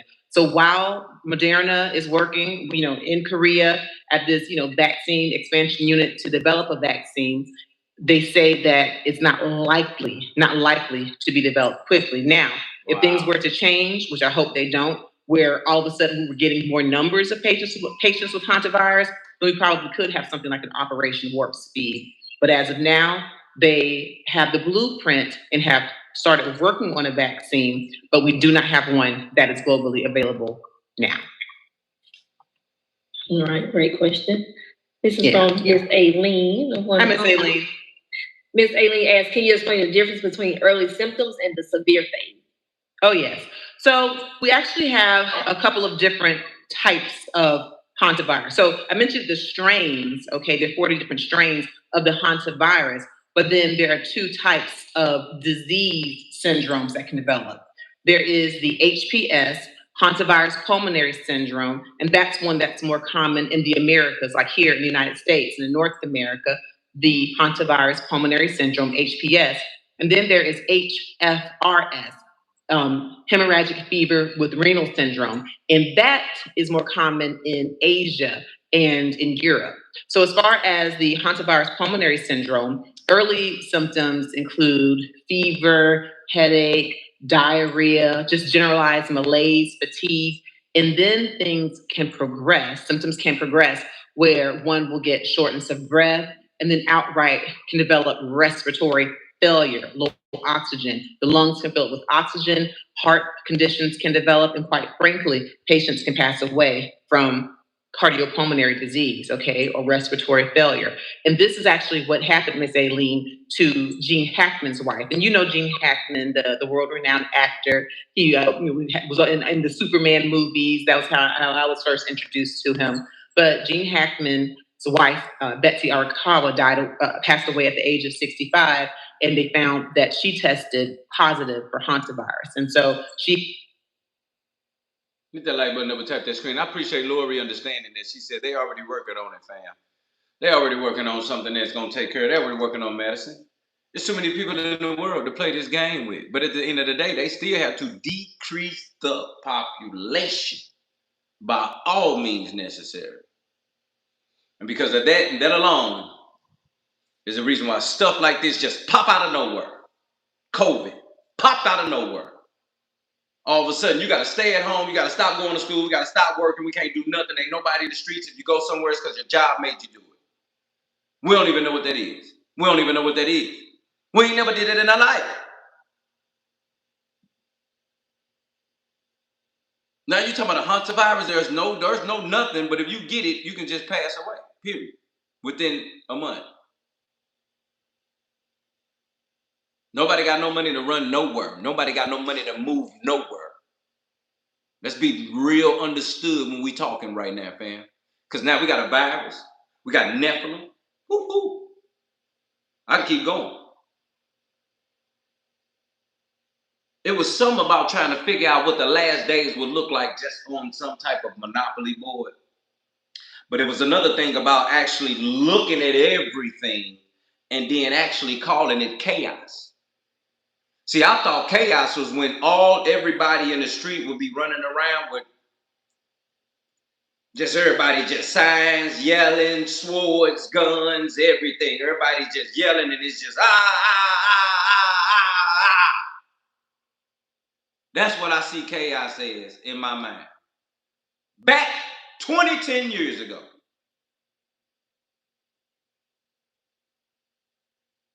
They really talking about controlled chaos.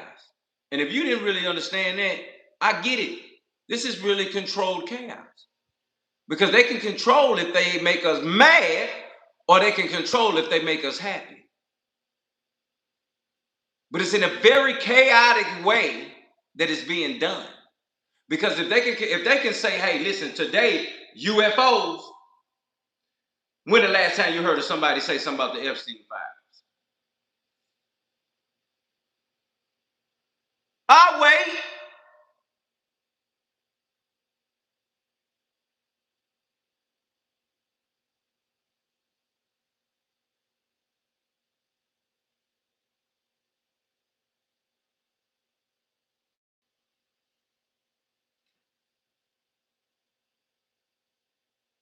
I was watching something today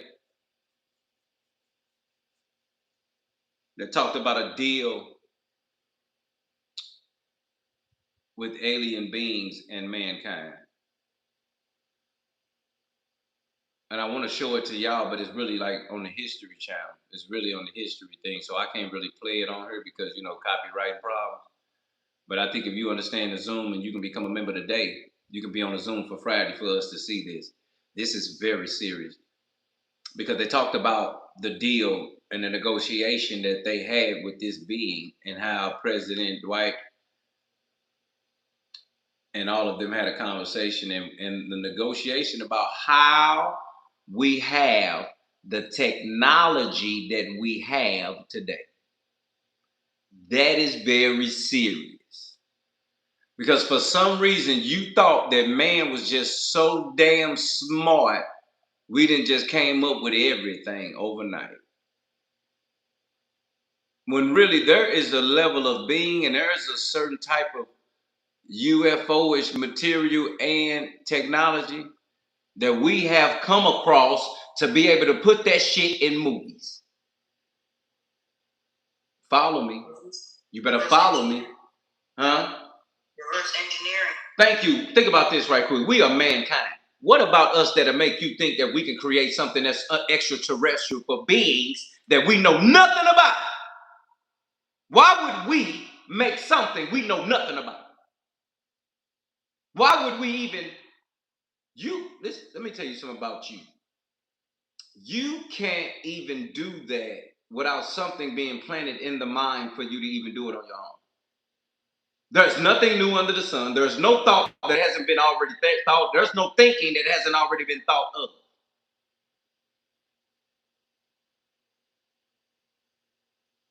I truly believe some's come to tell folk what to do, what to make, plasma, all of these different things. They talk about in this history situation, the 3 different materials that these beings brought with them when they met these people. And these are the things that we're using today. And yet we don't even care to know that it's really real or it's really from extraterrestrial beings. Because to us, we'll look at a movie and be like, woo, you see that, fam? If I had that gun, I'd take out the whole block. Boy, that's a laser from something about something from somewhere that we ain't never even read about. So how the hell we watching it on this screen? How did that man think of that and possess that and then make that? Something ain't right with that. To us, we like, oh man, that's hard. Whoever did it, he's so smart. Mother, what? Their technology is beyond us. The technology they got, the weapons they got, the new movie weapons, all of this, that's beyond us. And just like Cain was here and said, forget God, that man started creating his own city, right, Theo? The man started creating his own city. When Cain started making his own city, somebody came down here and told him how to make guns, weapons, not guns, but swords, music. Somebody had to come tell this man, boy, let me show you the way. Put this with this and do this and sharpen that, and now you can actually kill somebody with it. Let me show you something right quick, partner. You ain't know that? That's right. Oh yeah, let me put these strings on this thing here. Bend this, put this together, put a little this, tighten this up, loosen this, loosen, tight. Now you got good strings that's loud, low, medium. We got tenor, alto, soprano. Follow me. Who the hell came up with that?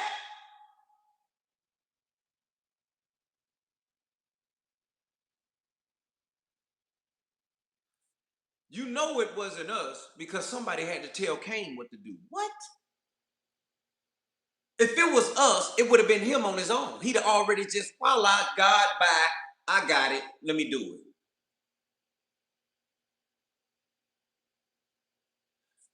These stories start making you connect dots in a more common sense way. Let me tell you something else I believe. And this is no offense to nobody. Nothing but love in here. Everybody believe what they believe, but this is what I believe.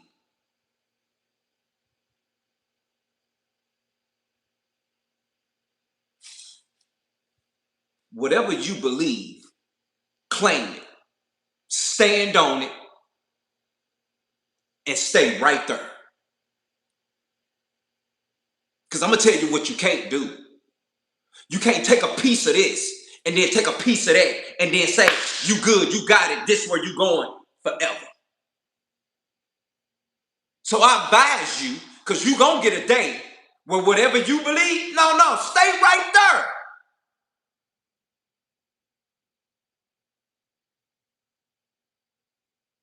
Because I'm going to tell you something. It is too many spirits and beings in the world that's floating like the prince of the air and the author of confusion for you to tell yourself that you believe that if you're not doing it in the good name of Jesus, that it's being done in greatness or that it's being good. Because if me and you as humans, matter of fact, chip off this. If I can just sit right here, snap my finger and fire come out of my hand right now, nigga, that's me. If that's me.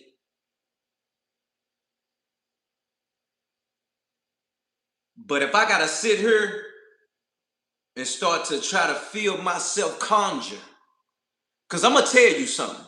You and me, or none of us, know what realms we playing with when we in this world or we praying, period. And if we not praying, you don't know how quick you can host a spirit because you can't even identify.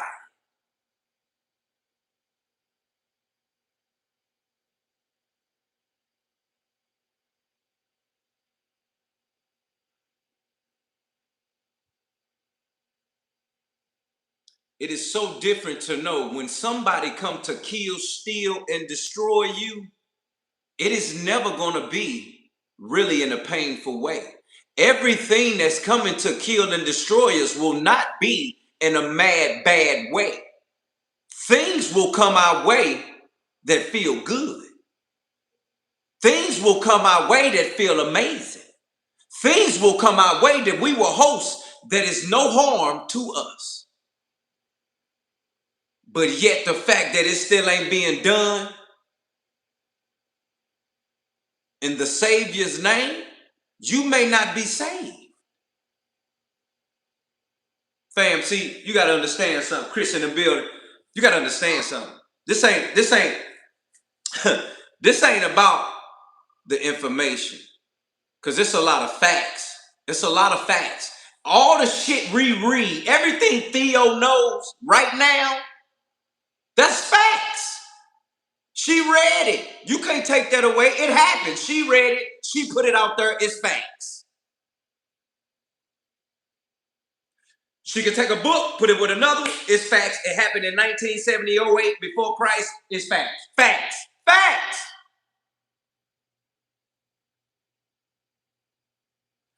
But you know why we so empty? You know why we keep reading everything? Because all those facts are not fulfilled. It's something about the manifestation that'll fill you up to where you know you're full because of what you read has manifested in your face. These people reading so much things, so many, it's so much to read, Theo. It's so much to read. It's so much. And that's why you got all these historians, novelists, all these to read. And it's all facts. But they still don't have nothing to stand on. They still don't have nothing to lead them somewhere. And they still looking for the truth. That's my point. You got all these facts around this motherfucker, but you dumb motherfucker still looking for the truth. That means that you haven't found it because you're not fulfilled. Because see, truth fulfills you. It hit different. It fills your cup. It runneth over, literally. But when it ain't and it don't fill you, you will keep searching for something and you never find the answer. You never get the truth. It never feels fulfilled. It never feels full.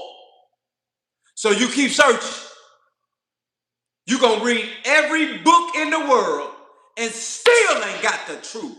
Why? Because you don't believe. Because you don't know. That's why we got to know what we're doing. That's why we got to know who we praying to. That's why we gotta know when some come up on us, we gotta identify what it is.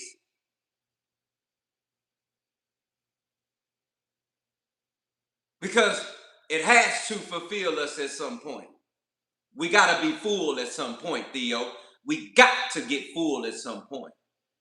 Because if all you do is search for facts, your dumb ass still gonna be out here looking for facts. When everybody else been saved, redeemed, and is living for eternity.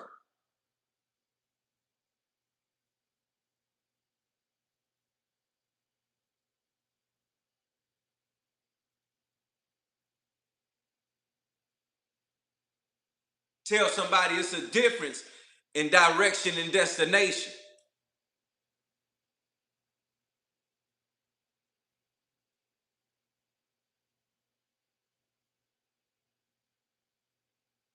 Because people sitting here thinking that we looking at this material. See, don't waste. Let me tell you something about wasting people. Let me tell you something about wasting time. Let me tell you something about wasting time. It's one thing for me to be in here talking to y'all and trying to tell you what to do than me not actually knowing why I am telling you what to do. See, I ain't telling you to do this because I'm a preacher or I pastor. I don't do none of that.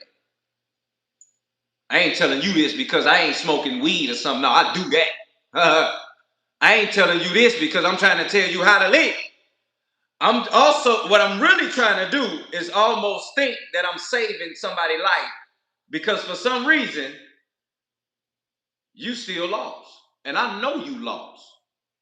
I know you lost. You look lost. You feel lost. Matter of fact, when I look at you, you look like you got no direction for me. Because you got nothing for you.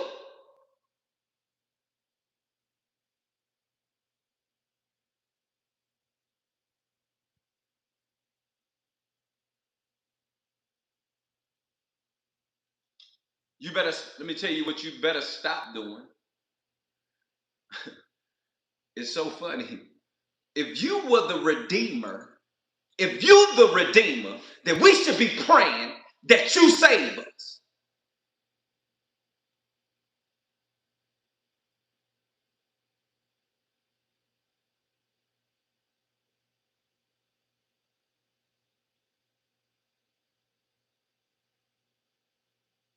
No, because I just want to know. Boy, you got people in New York like God body.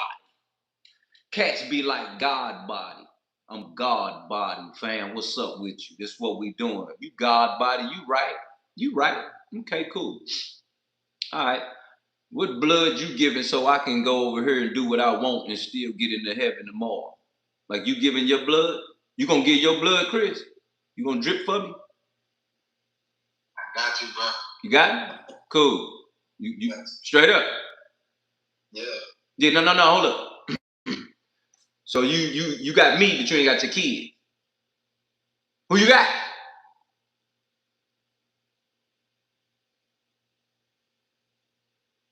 I'm gonna let you think about it because I think you got froze up.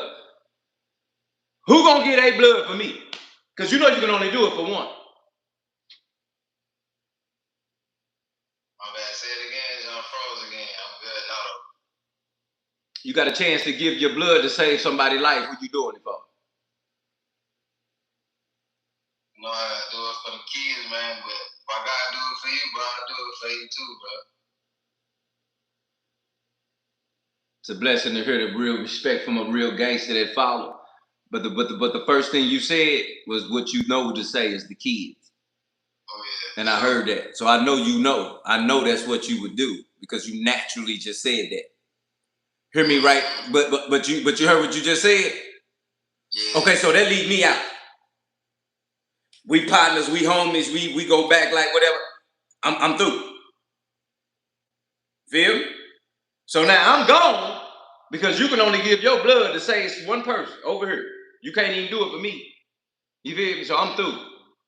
You feel me? You can only get in front of that bullet for one. You can't do it for all. It's just you. So you can only do it for your kid. As a matter of fact, not all your kids. You can only do it for one. Cool. That's you as a human, right? So you can't redeem shit. Huh? You can't save, matter of fact, my bad. You can't even save no filters, can you? You can save only one of us, can't you? I appreciate you. God body, I appreciate you. Because you so God body that you can only save one person with your God body. See, your blood ain't even worth. See, your blood ain't worth. You see the difference between your blood and what? Your blood ain't worth shit compared to blood that can save everybody in here right now. Just everybody right quick. Just everybody right quick. Let's just everybody right quick. Because the fact of me being able to redeem or save you, but I gotta pick who I can save, that ain't fair.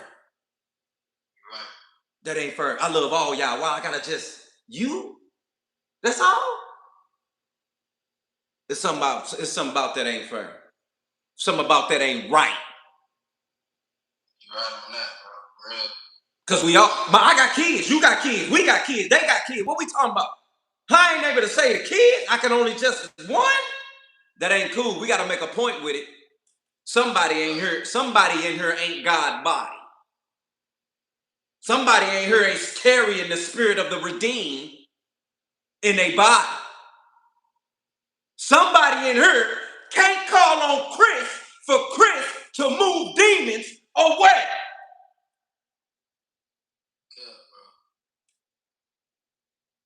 And you God body?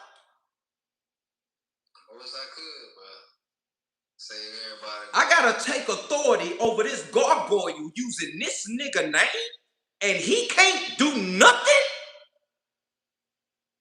But he God body?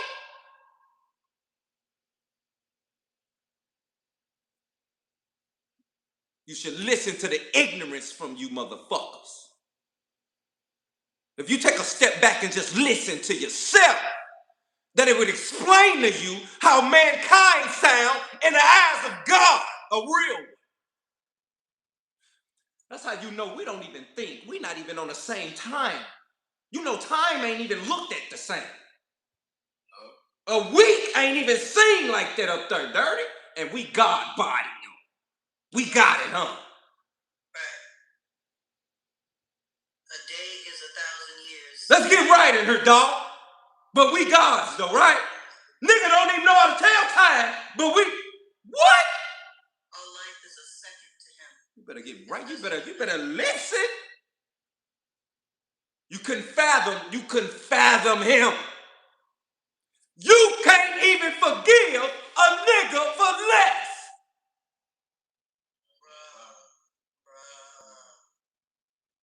But you talking about you God body.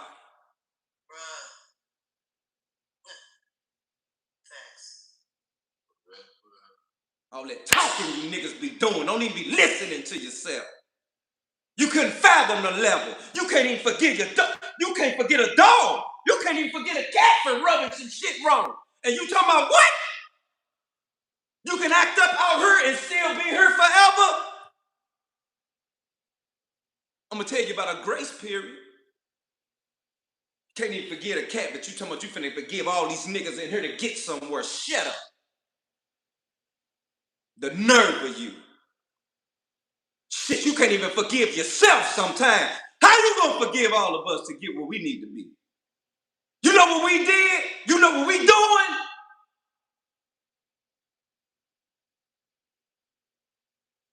You can never in the eyes of me tell me you God-bodied or nothing. Because you can't even fathom what it takes to be redeemed. You know we all fucked up, right? Yeah, somebody got to redeem us because we tore up.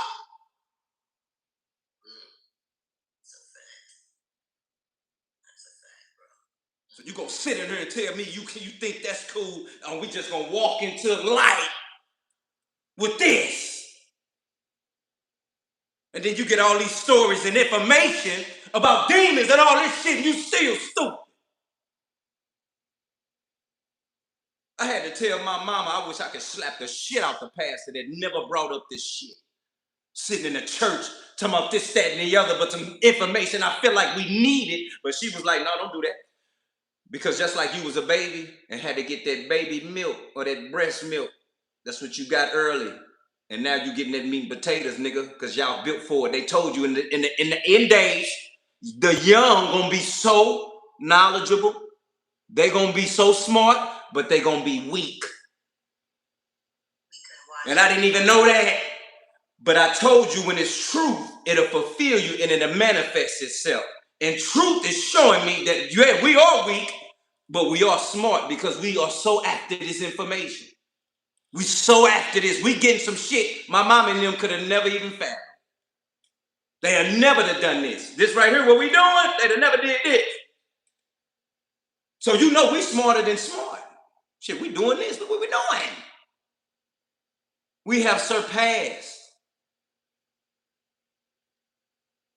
Don't talk to me no more about you being a God and you can't even follow the first step of what it takes to save.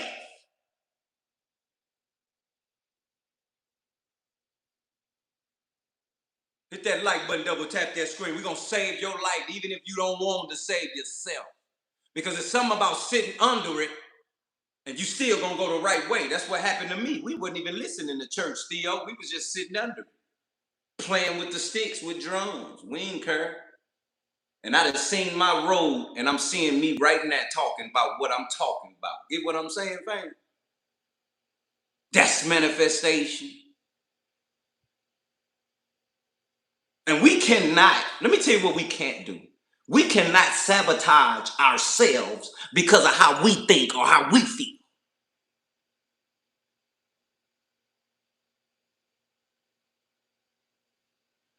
You know how much shit we hear every day and just make a decision and just say, oh, that's what it is. Hear it, think it, boom, that's what it is. That's because of your experience. That don't mean it's right. You just doing that because of what you've experienced.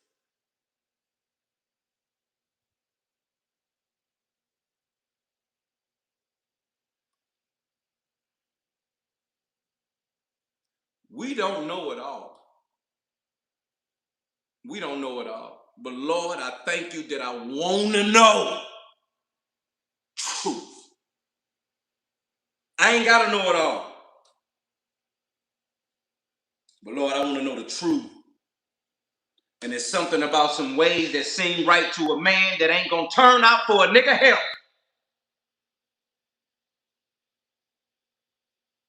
And I just don't want you to be lost as well either. Hit that like button, double tap that screen. They trying to take us away. Hantavirus here. They virus here. Nephilim here. Area 51 here. CERN is here. But you God body. You gonna save us from all of that?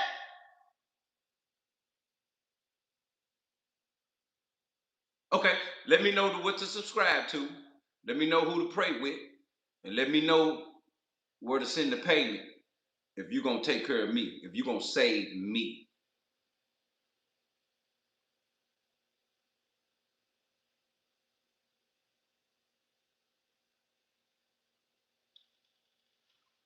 As always, yeah, that energy. Hit that like button, double tap that screen. I appreciate each and every one of y'all pulling up, giving me your thoughts, your mind, your time, your concern, your care. As always, I appreciate you listening to somebody that give a fuck about you, and I don't even know you. But it's something about we all in the same boat.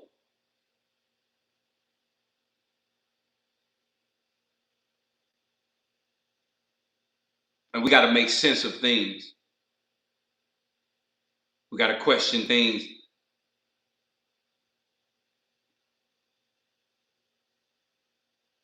As always, hit that like button, double tap that screen. You in here with your boy Dilla T, my fan. You know what it is. There's only one No Filters. And there's only one Dilla T. Lock your doors. Be safe.